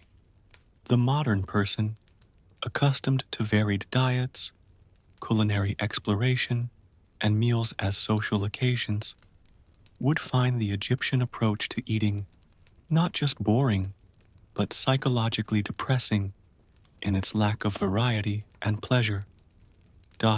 The end of the day brought no relief from monotony for most Egyptians. As sunset approached, workers would return from fields or construction sites to their homes. The evening meal was similar to the morning meal: bread, beer, and perhaps some vegetables. There was no concept of leisure time in the modern sense. No reading for pleasure, no hobbies, no socializing beyond immediate family members. Evening was a time for minimal maintenance tasks: repairing tools, preparing for the next day's work, and caring for animals. Sleep came quickly due to physical exhaustion, but even rest was not restorative. Most Egyptians slept on simple mats or hard surfaces with minimal bedding. The night was often disturbed by insects, animals, and the discomfort of heat or cold, depending on the season. The modern person, who typically ends their day with leisure activities, comfortable sleep, and the expectation of a different tomorrow, would find the Egyptian evening routine profoundly unsatisfying and psychologically draining in its lack of variety and stimulation. The absence of leisure time, as we understand it today, was perhaps the most striking aspect of Egyptian daily life. For modern individuals to comprehend, there were no weekends, No vacations, no retirement, and few holidays beyond major religious festivals. Life was a continuous cycle of work with minimal breaks or variation. The few religious festivals that did occur provided brief respites from the normal routine, but these were infrequent and typically involved their own forms of work, preparing special foods, participating in rituals, or hosting visitors. There was no concept of leisure as time for personal development, creative expression, or simply relaxation. Time not spent working was time spent recovering from work in preparation for the next day's labor. The modern person, who typically has significant leisure time and expects work to be balanced with recreation and personal growth, would find the absence of leisure in Egyptian life psychologically devastating and spiritually empty. The psychological impact of this monotonous routine cannot be overstated. The constant repetition of identical tasks, day after day, year after year, with no variation or opportunity for choice, creates a form of psychological death where the mind shuts down to protect itself from the sheer boredom and meaninglessness of existence. The Egyptians developed various coping mechanisms, religious beliefs that promised reward in the afterlife, the small pleasures of family life, the satisfaction of skilled craftsmanship. But these could not fundamentally alter the reality of a life consumed by repetitive labor. The modern person, who values personal growth, variety in experience, and the ability to make choices about how to spend their time, would find the psychological reality of Egyptian daily life not just boring, but actively destructive to mental health and personal identity. The seasonal variations in Egypt provided some change to the routine, but not in ways that would be recognizable as leisure to modern individuals. The annual flooding of the Nile, roughly June to September, brought a period when agricultural work was impossible, but this time was not given over to rest or leisure. Instead, peasants were typically conscripted for state labor projects, building pyramids, temples, or tombs. During this season, the construction season thus coincided with the hottest part of the year, making the work even more physically demanding. The planting season, October to January, and harvest season, February to May, each brought their own specific tasks, but these were simply variations on the same theme of relentless physical labor. The seasons changed the specific nature of the work, but not its fundamental character. Hard, repetitive, and unrelenting. The modern person who associates seasonal changes with different activities, holidays, and recreational opportunities would find the Egyptian seasonal variations merely changes in the type of suffering rather than genuine variety in experience. In conclusion, the daily routine of ancient Egypt was characterized by extreme monotony and repetition, with most people performing the same tasks day after day, year after year, with little variation or opportunity for leisure. The day began before dawn with simple meals and immediate commencement of labor. Agricultural, construction, or domestic work consumed the daylight hours, characterized by physical intensity, exposure to the elements, and relentless repetition. Meals were quick, simple, and virtually identical from day to day. Evenings brought no relief from monotony, with minimal time for rest or leisure before the cycle began again. There were no weekends, vacations, or significant holidays to break the routine. The psychological impact of this existence was profound, creating a form of psychological death where the mind shut down to protect itself from sheer boredom and meaninglessness. The modern person, accustomed to variety in daily activities, significant leisure time, and the ability to make choices about how to spend their time, would find the daily reality of ancient Egypt not just boring, but actively destructive to mental health and personal identity. The ability of ancient Egyptians to endure such an existence speaks to their remarkable resilience, but it also highlights a fundamental truth about their world. Life was not meant to be enjoyed, but to be endured, with any pleasure or meaning found not in the daily routine, but in religious beliefs about the afterlife.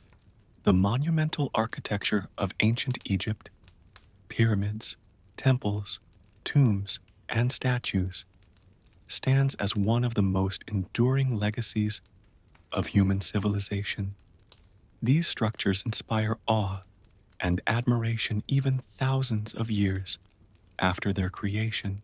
However, behind these magnificent achievements lies a brutal reality of human exploitation, suffering, and death that is often overlooked in popular accounts of Egyptian history. If transported to ancient Egypt, the modern person would immediately be confronted with the shocking truth that these architectural wonders were built on a foundation of human misery, with workers subjected to conditions that would be considered criminally negligent by modern standards.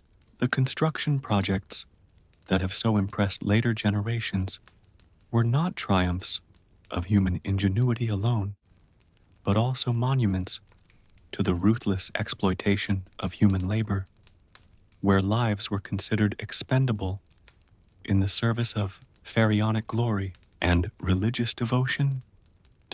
The organization of labor for major construction projects was a massive undertaking that required the mobilization of tens of thousands of workers over many years. The Egyptian state developed sophisticated administrative systems to manage these projects, including ration distribution, worker housing, and task supervision. Historical evidence suggests that workers were organized into crews with specific responsibilities, each crew having its own name and hierarchy. The logistics of feeding, housing, and managing such large workforces were remarkable for their time, demonstrating the organizational capabilities of the Egyptian bureaucracy. However, this administrative efficiency was directed entirely toward maximizing productivity with minimal concern for worker welfare. Workers were treated as human resources to be exploited rather than as human beings with needs and rights. The modern person, accustomed to workplace safety regulations and labor protections, would find the Egyptian approach to construction management not just efficient, but morally reprehensible in its disregard for human life and well-being. Worker living conditions at construction sites were deliberately harsh and dehumanizing. Archaeological evidence from sites like Giza, where the pyramids were built, reveals the existence of worker villages that were essentially temporary camps designed for maximum utility rather than comfort. Housing consisted of simple structures made of mud brick, with minimal protection from the elements. Workers were crowded together in these barracks, with little privacy or personal space. Sanitation facilities were primitive or non existent, with human waste accumulating in and around living areas, creating conditions ripe for disease transmission. Food rations were calculated to provide just enough energy for the work, typically consisting of bread, beer, and occasional vegetables or fish. The quality of this food was often poor, with contamination by sand, insects, or spoilage being common. The combination of poor nutrition, unsanitary conditions, and physical exhaustion meant that disease spread rapidly through worker populations, with sick individuals receiving no medical care and simply being left to die or recover on their own. The modern person, accustomed to adequate housing, sanitation, nutrition, and medical care, would find these living conditions not just uncomfortable, but actively lethal. The work itself was physically grueling and extremely dangerous by any standard. Quarrying stone involved cutting massive blocks from bedrock using copper tools, wooden wedges, and water, a process that could take weeks for a single large block. Workers in quarries faced constant danger from rockfalls, tool accidents, and the physical strain of moving massive stones. The extracted stones then had to be transported to construction sites, often over considerable distances. Historical evidence suggests that large blocks were moved on sledges pulled by large teams of workers, with water or oil poured in front of the sledge to reduce friction. This process required coordinated effort and tremendous physical exertion under the desert sun. At construction sites, stones had to be lifted into position using ramps, levers, and human muscle power. Workers risked life and limb daily, with accidents being common due to the heavy materials, primitive equipment, and sheer scale of the projects. Falls from heights, crushing injuries, and tool accidents were regular occurrences that maimed or killed workers with no compensation for their families. The modern person, accustomed to workplace safety regulations, mechanical equipment, and workers' compensation, would find the working conditions on Egyptian construction sites not just difficult, but criminally negligent by modern standards. The mortality rate among construction workers was shockingly high. Though exact figures are difficult to determine, skeletal remains from worker cemeteries show high rates of trauma, arthritis, spinal deformities, and other indicators of repetitive stress and heavy labor. Life expectancy for workers appears to have been significantly lower than for the general Egyptian population, with many dying in their 30s or 40s from the cumulative effects of overwork, malnutrition, and disease. The Egyptian state accepted this high mortality rate as the cost of doing business, with no effort made to improve working conditions or reduce risks to workers. When workers died, they were simply replaced with new conscripts, with no interruption to construction schedules. The disposable nature of human life in these projects is perhaps the most disturbing aspect for modern individuals to comprehend. Lives were considered expendable in the service of architectural monuments that would serve primarily to glorify the pharaoh and ensure his place in the afterlife. The modern person, who values human life and dignity, would find this casual acceptance of worker deaths morally repugnant and psychologically devastating. The psychological impact of working on construction projects was equally devastating as the physical toll.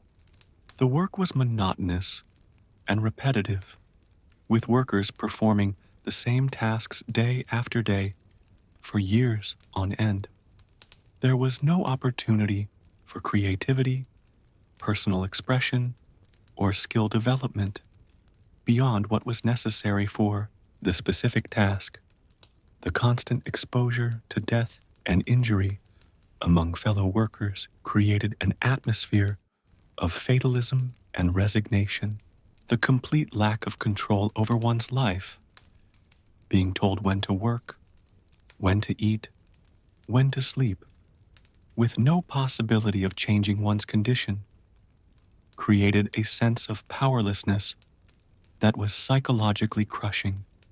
The only psychological escape routes available to workers were through religion, finding meaning in suffering through religious beliefs, or through death, which offered release from an unbearable existence. For modern individuals who value personal autonomy, psychological well being, and the ability to find meaning in their work, the psychological reality of Egyptian construction work would be profoundly alien and depressing. The ideological justification for these construction projects centered on the pharaoh's divine status and the Egyptian concept of the afterlife. The pharaoh was considered a living god who served as the intermediary between the human world and the divine realm. His primary responsibility was to maintain Ma'at, the cosmic order, through proper religious observance and just governance. Monumental architecture was an essential part of this religious system, with pyramids serving as resurrection machines for the pharaoh and temples functioning as dwelling places for the gods. Workers were told that their labor contributed to this cosmic order and that they would be rewarded in the afterlife for their service. This religious ideology provided a framework for understanding and accepting the suffering inherent in construction work. However, it also served as a tool of social control, discouraging dissent or resistance by presenting the existing order as divinely ordained. The modern person, who typically separates religious belief from labor practices and expects work to have intrinsic value or personal meaning, would find this ideological justification for worker exploitation both fascinating and troubling in its effectiveness at maintaining an oppressive system. The contrast between the living conditions of workers and the finished monuments they built could not have been more stark. Workers lived in squalor, in temporary camps with minimal protection from the elements, while building structures that were meant to last for eternity. They ate poor quality food that barely sustained life, while creating monuments that would be filled with offerings of the finest foods and goods for the pharaoh's use in the afterlife. They suffered and died in obscurity while constructing tombs that would ensure the pharaoh's name and memory would endure forever. This contrast highlights the fundamental inequality at the heart of Egyptian society.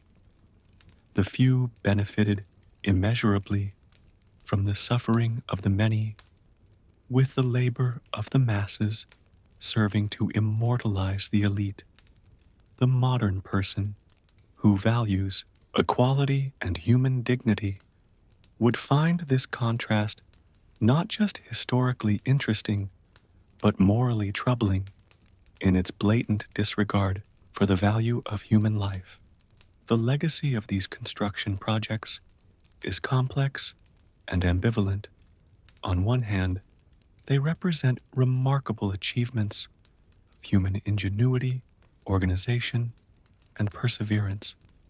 The precision of the stone cutting, the scale of the projects, and the longevity of the structures continue to inspire awe and admiration thousands of years later. On the other hand, they represent the ruthless exploitation of human labor, with countless lives sacrificed to serve the ambitions of a tiny elite. This ambivalence is essential to understanding ancient Egypt, the civilization that produced such magnificent architecture was the same civilization that treated human beings as expendable resources in the service of pharaonic glory. The modern person cannot fully appreciate Egyptian architectural achievements without also acknowledging the human cost of those achievements, with every stone block representing not just engineering skill, but also human suffering and death. In conclusion, the monumental architecture of ancient Egypt was built on a foundation of human exploitation, suffering, and death that is often overlooked in popular accounts of Egyptian history.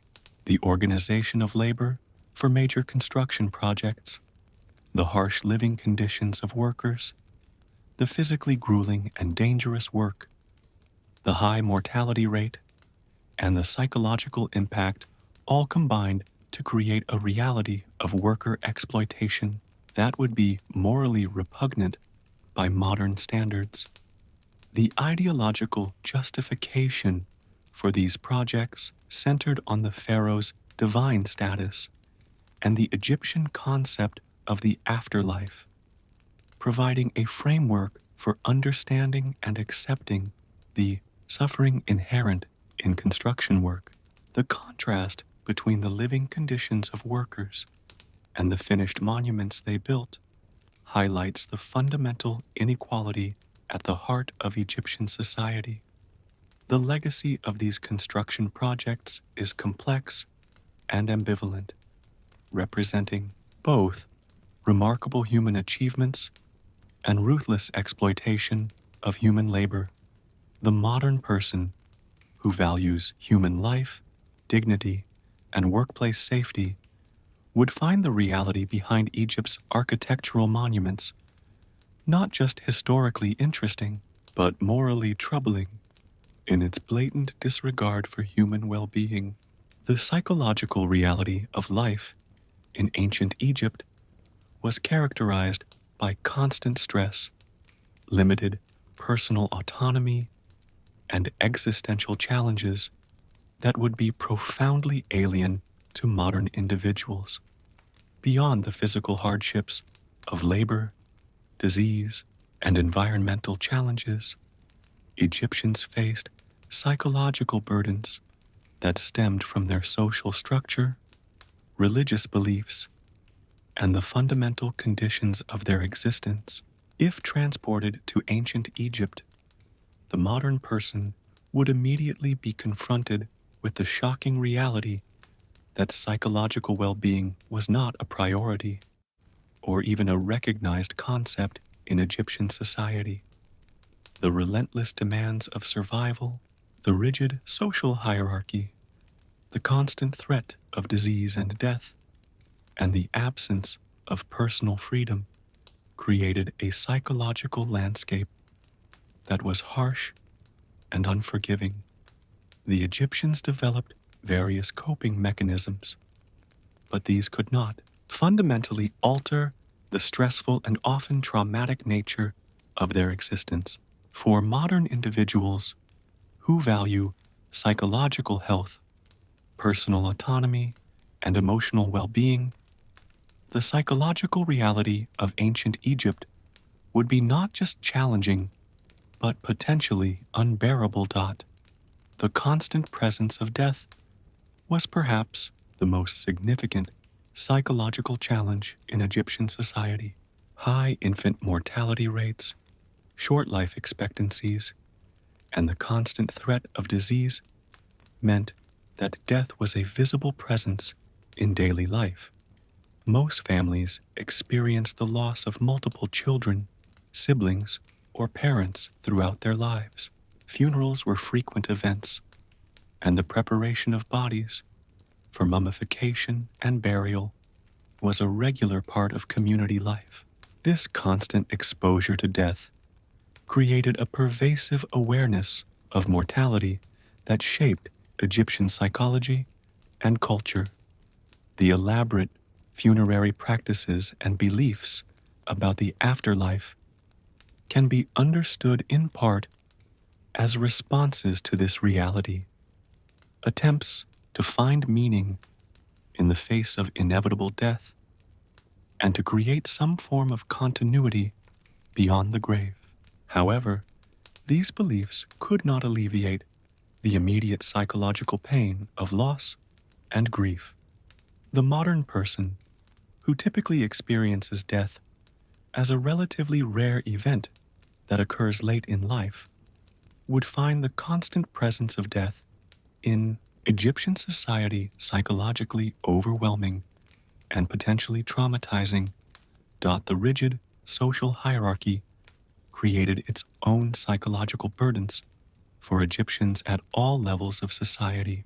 For those at the bottom, peasants and slaves, the constant awareness of their powerlessness and the visible luxury of the elite created feelings of resentment, anger, and despair that had no legitimate outlet.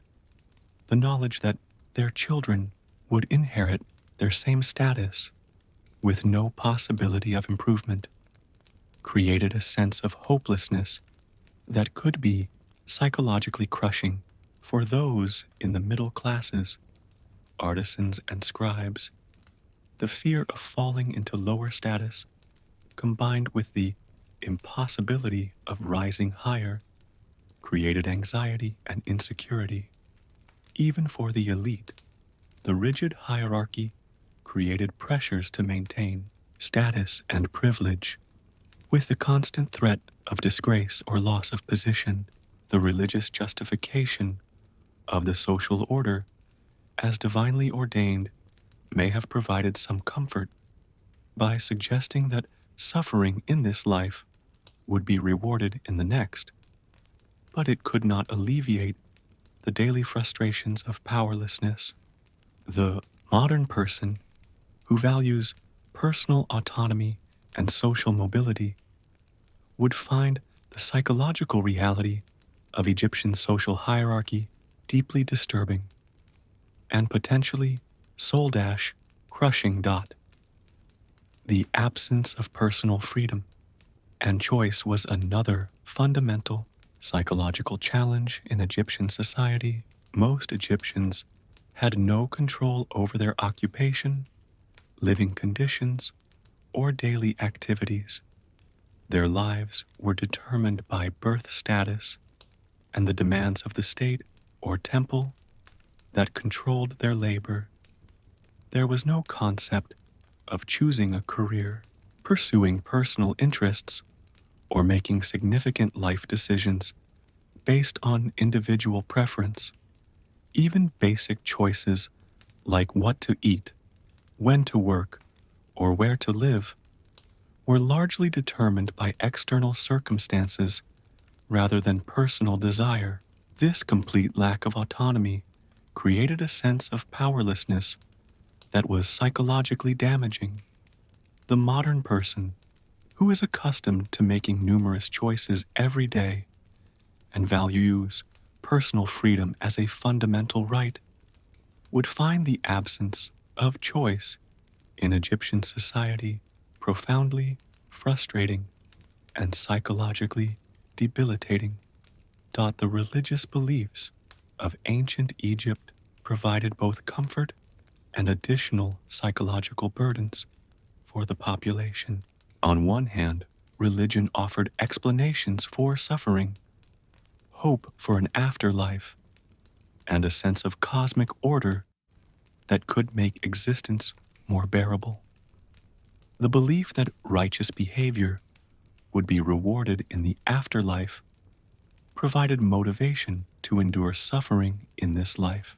The elaborate funerary practices and tomb provisions were attempts to ensure a comfortable existence after death, giving people a sense of control over their ultimate fate. On the other hand, Religion also created additional psychological burdens. The Egyptians believed in a complex pantheon of gods who could be capricious and demanding, requiring constant appeasement through rituals and offerings. The fear of divine displeasure and punishment added another layer of anxiety to daily life. The concept of ma'at, the cosmic order that had to be maintained through proper behavior, created a sense of constant responsibility and potential failure.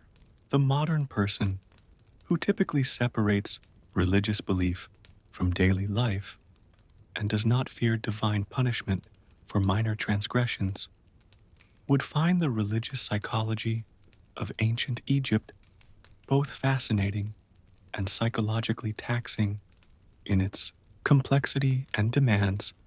The monotony of daily life created its own psychological challenges for Egyptians. As discussed in earlier sections, the daily routine was characterized by extreme repetition, with most people performing the same tasks day after day, year after year, with little variation. This monotony was psychologically numbing, creating a form of existential boredom that could be as damaging as acute stress.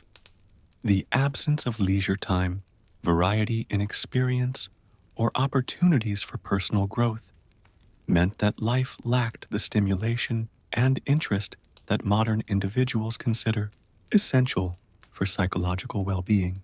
The Egyptians developed various ways to cope with this monotony, finding satisfaction in skilled craftsmanship, taking pleasure in family relationships, or immersing themselves in religious practices. But these could not fundamentally alter the repetitive nature of existence. The modern person, who values variety, novelty, and personal growth, would find the monotony of Egyptian life psychologically deadening and potentially depressing in its lack of stimulation. The physical environment of Egypt created additional psychological stressors that affected the population. The relentless heat of the desert sun, the constant presence of sand infiltrating everything, the extreme temperature fluctuations between day and night, and the seasonal flooding of the Nile all created an environment that was physically uncomfortable and psychologically taxing.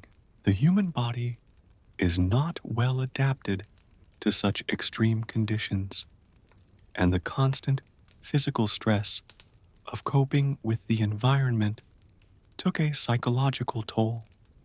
The Egyptians developed adaptations to these conditions, clothing that provided protection from the sun, building techniques that offered insulation from temperature extremes, agricultural practices that worked with the Nile's flooding cycle. But these adaptations could not eliminate the fundamental physical discomfort of living in such an environment. The modern person, who lives in climate-controlled environments and is protected from most natural extremes, would find the physical environment of Egypt not just uncomfortable, but psychologically overwhelming in its constant demands and challenges. The psychological impact of trauma was pervasive in Egyptian society, though not recognized as such. The constant exposure to death, disease, violence, and harsh living conditions created what modern psychologists would recognize as complex trauma affecting much of the population. The experience of losing multiple children, witnessing public punishments, suffering from chronic illness, enduring physical abuse, or living through periods of famine or warfare all contributed to a collective psychological trauma that shaped Egyptian culture and psychology. The Egyptians had no concept of psychological trauma or its treatment. So, individuals were left to cope with their experiences as best they could, often through religious beliefs or social support networks. The modern person, who has some understanding of trauma and its effects, would recognize the signs of complex trauma in Egyptian society: high levels of anxiety, depression, dissociation, and somatic symptoms, and would find the lack of recognition or treatment for these conditions deeply troubling. In conclusion, the psychological reality of life in ancient Egypt was characterized by constant stress, limited personal autonomy, and existential challenges that would be profoundly alien to modern individuals. The constant presence of death, the rigid social hierarchy, the absence of personal freedom, the complex religious beliefs, the monotony of daily life, the harsh physical environment, and the pervasive impact of trauma all combined to create a psychological landscape that was harsh and unforgiving. The Egyptians developed various coping mechanisms, but these could not fundamentally alter the stressful and often traumatic nature of their existence. The modern person, who values psychological health, personal autonomy, and emotional well-being, would find the psychological reality of ancient Egypt not just challenging, but potentially unbearable. The ability of ancient Egyptians to function and even build a remarkable civilization under such psychologically difficult conditions speaks to their remarkable resilience, but it also highlights a fundamental truth about their world. Psychological well-being was not a priority or even a recognized concept, with individuals expected to endure whatever hardships life presented without complaint or expectation of relief. The cumulative evidence presented throughout this exploration leads to an inescapable conclusion.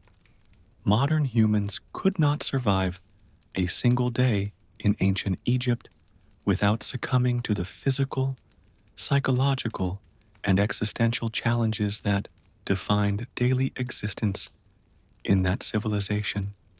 The stark contrast between contemporary life and the realities of ancient Egypt is so profound that it creates not merely a cultural or historical gap, but a fundamental incompatibility between modern humans and the conditions of Egyptian life. The modern person, accustomed to the comforts, protections, and freedoms of contemporary society, would find the Egyptian environment not just uncomfortable, but actively lethal, with virtually every aspect of existence presenting threats that would quickly overwhelm their physical and psychological resilience. This conclusion is not meant to diminish the remarkable achievements of ancient Egyptian civilization, but rather to highlight the tremendous progress humanity has made in improving the human condition over the millennia. The physical challenges of Egypt would immediately incapacitate most modern individuals. The relentless heat of the desert sun would cause heat exhaustion or heat stroke within hours for someone unaccustomed to such conditions. The constant infiltration of sand into food, clothing, and living spaces would create both physical discomfort and psychological distress. The extreme temperature fluctuations between day and night would make rest impossible, leading to sleep deprivation that would further weaken physical and mental functioning. The contaminated water of the Nile would quickly cause gastrointestinal illness in modern individuals whose immune systems are not adapted to the local pathogens. The physical labor expected of even the lowest status Egyptians would be beyond the capacity of most modern people, whose lives do not require the same level of physical fitness or endurance. Within a single day, the combination of heat, dehydration, contaminated water, physical exhaustion, and sleep deprivation would likely render a modern individual completely unable to function. The disease environment of Egypt presents perhaps the most insurmountable challenge for modern humans. While modern medicine has made tremendous advances in treating and preventing disease, these advances have also made modern humans more vulnerable to pathogens that their ancestors encountered regularly. The Egyptian population had developed some degree of immunity to local diseases through generations of exposure, but modern individuals would have no such protection. The contaminated Nile water alone would expose modern individuals to schistosomiasis, dysentery, typhoid, and numerous other waterborne diseases that would quickly cause severe illness. The ubiquitous parasites, intestinal worms, fleas, lice, and ticks would infest modern bodies, causing discomfort, malnutrition, and secondary infections. The respiratory illnesses that flourished in crowded Egyptian settlements would quickly spread through modern individuals with no natural immunity. Without access to antibiotics, antiparasitic medications, or other modern treatments, these diseases would progress unchecked, likely proving fatal within days or weeks. The modern immune system, protected by vaccines and antibiotics throughout life, would be defenseless against the onslaught of Egyptian pathogens. The dietary limitations of Egypt would present another significant challenge for modern individuals. The monotonous diet of coarse bread, thick beer, and occasional vegetables would be nutritionally inadequate and culinarily unappealing to modern palates accustomed to variety and flavor. The grit in the bread would quickly damage modern teeth, which are not accustomed to such abrasive food. The limited protein sources and frequent periods of hunger would weaken modern bodies already stressed by disease and environmental challenges. The contaminated food and water would cause gastrointestinal distress that would further compromise nutrition and hydration. Modern individuals who expect food to be safe, nutritious, and palatable would find the Egyptian diet not just boring, but actively harmful to their health and well-being. The social structure of Egypt would be psychologically devastating for modern individuals raised in societies that value personal freedom, equality, and human rights. The rigid hierarchy that determined every aspect of life, from birth to death, would be fundamentally incompatible with modern values of social mobility and individual dignity. The complete absence of personal choice over occupation, living conditions, daily activities, or even basic decisions like what to eat or when to sleep would create a sense of powerlessness that would be psychologically crushing. The visible inequality between the tiny elite and the vast majority of the population would be morally troubling to modern individuals who believe in some form of equality or at least opportunity for advancement. The acceptance of slavery as a normal institution would be particularly repugnant to modern sensibilities. The psychological impact of this social structure, feelings of resentment, anger, despair, and hopelessness, would quickly overwhelm modern individuals accustomed to more egalitarian social systems. The psychological demands of Egyptian life would be equally challenging as the physical ones. The constant presence of death with high infant mortality rates and short life expectancies would be psychologically overwhelming for modern individuals who typically experience death as a relatively rare event. The rigid social hierarchy and absence of personal freedom would create feelings of powerlessness and frustration. The monotony of daily life, with its endless repetition of identical tasks, would be psychologically numbing and depressing. The religious beliefs that provided meaning and comfort to Egyptians might seem alien or implausible to modern individuals with different worldviews. The constant physical discomfort from heat, sand, disease, and hunger would create a baseline of stress that would make psychological resilience difficult to maintain. The modern person who values psychological well-being, personal autonomy, and emotional health would find the psychological reality of Egyptian life not just challenging, but potentially unbearable. The work demands of Egypt would be physically impossible for most modern individuals. The agricultural labor required of peasants bent over in fields under the sun for 12 hours a day, performing repetitive tasks with primitive tools, would quickly exhaust even the fittest modern person.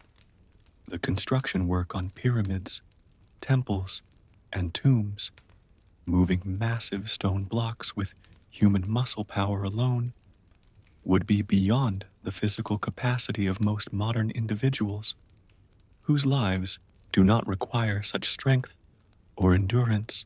The domestic work expected of women, grinding grain for hours, carrying water long distances, performing all household tasks without modern conveniences, would be physically impossible for most modern women. The constant physical labor from dawn to dusk, with minimal rest or recovery time, would quickly break down modern bodies not conditioned for such demands. Within days, most modern individuals would be physically incapacitated by the sheer intensity of Egyptian labor requirements. The technological limitations of Egypt would present another significant challenge for modern individuals. The absence of modern conveniences like electricity, running water, refrigeration, transportation, and communication would create constant frustrations and inefficiencies in daily life. Simple tasks that take minutes in modern society, cooking a meal, washing clothes, traveling to a nearby location, would require hours of labor in Egypt. The lack of modern medical knowledge and treatments would mean that injuries and illnesses that are easily treatable today could become life-threatening. The absence of modern information sources would make it difficult to understand the local environment, culture, or expectations, leading to constant confusion and mistakes. The technological gap between modern society and ancient Egypt is so profound that it would create a constant sense of disorientation and helplessness for individuals suddenly transported to that time and place. The cultural differences between modern society and ancient Egypt would create additional barriers to survival. Modern individuals would struggle to understand the complex religious beliefs, social customs, and behavioral expectations of Egyptian society. The language barrier alone would make communication virtually impossible, isolating modern individuals. and preventing them from understanding instructions, warnings, or social cues. Different concepts of time, space, social relationships, and proper behavior would lead to constant misunderstandings and social faux pas that could have serious consequences in a society with rigid social hierarchies and expectations. The cultural gap between modern and ancient Egypt is so vast that it would create an additional layer of challenge beyond the physical and psychological difficulties already discussed. In conclusion, the evidence presented throughout this exploration leads to the inescapable conclusion that modern humans could not survive a single day in ancient Egypt without succumbing to the physical, psychological, and existential challenges that defined daily existence in that civilization. The physical environment, with its relentless heat, infiltrating sand, contaminated water, and disease pathogens, would quickly overwhelm modern bodies unaccustomed to such conditions. The disease environment alone would likely prove fatal within days or weeks, as modern immune systems would be defenseless against the onslaught of Egyptian pathogens. The dietary limitations, social structure, psychological demands, work requirements, technological limitations, and cultural differences would all present additional challenges that would be insurmountable for most modern individuals. This conclusion is not meant to diminish the remarkable achievements of ancient Egyptian civilization, but rather to highlight the tremendous progress humanity has made in improving the human condition over the millennia. The contrast between modern life and ancient Egypt serves as a powerful reminder of how far we have come in making human existence more comfortable, healthy, free, and dignified. The modern person should not feel guilty about being unable to survive in ancient Egypt, but should instead appreciate the tremendous progress that has made contemporary existence so vastly preferable to the harsh realities of our ancestors' lives.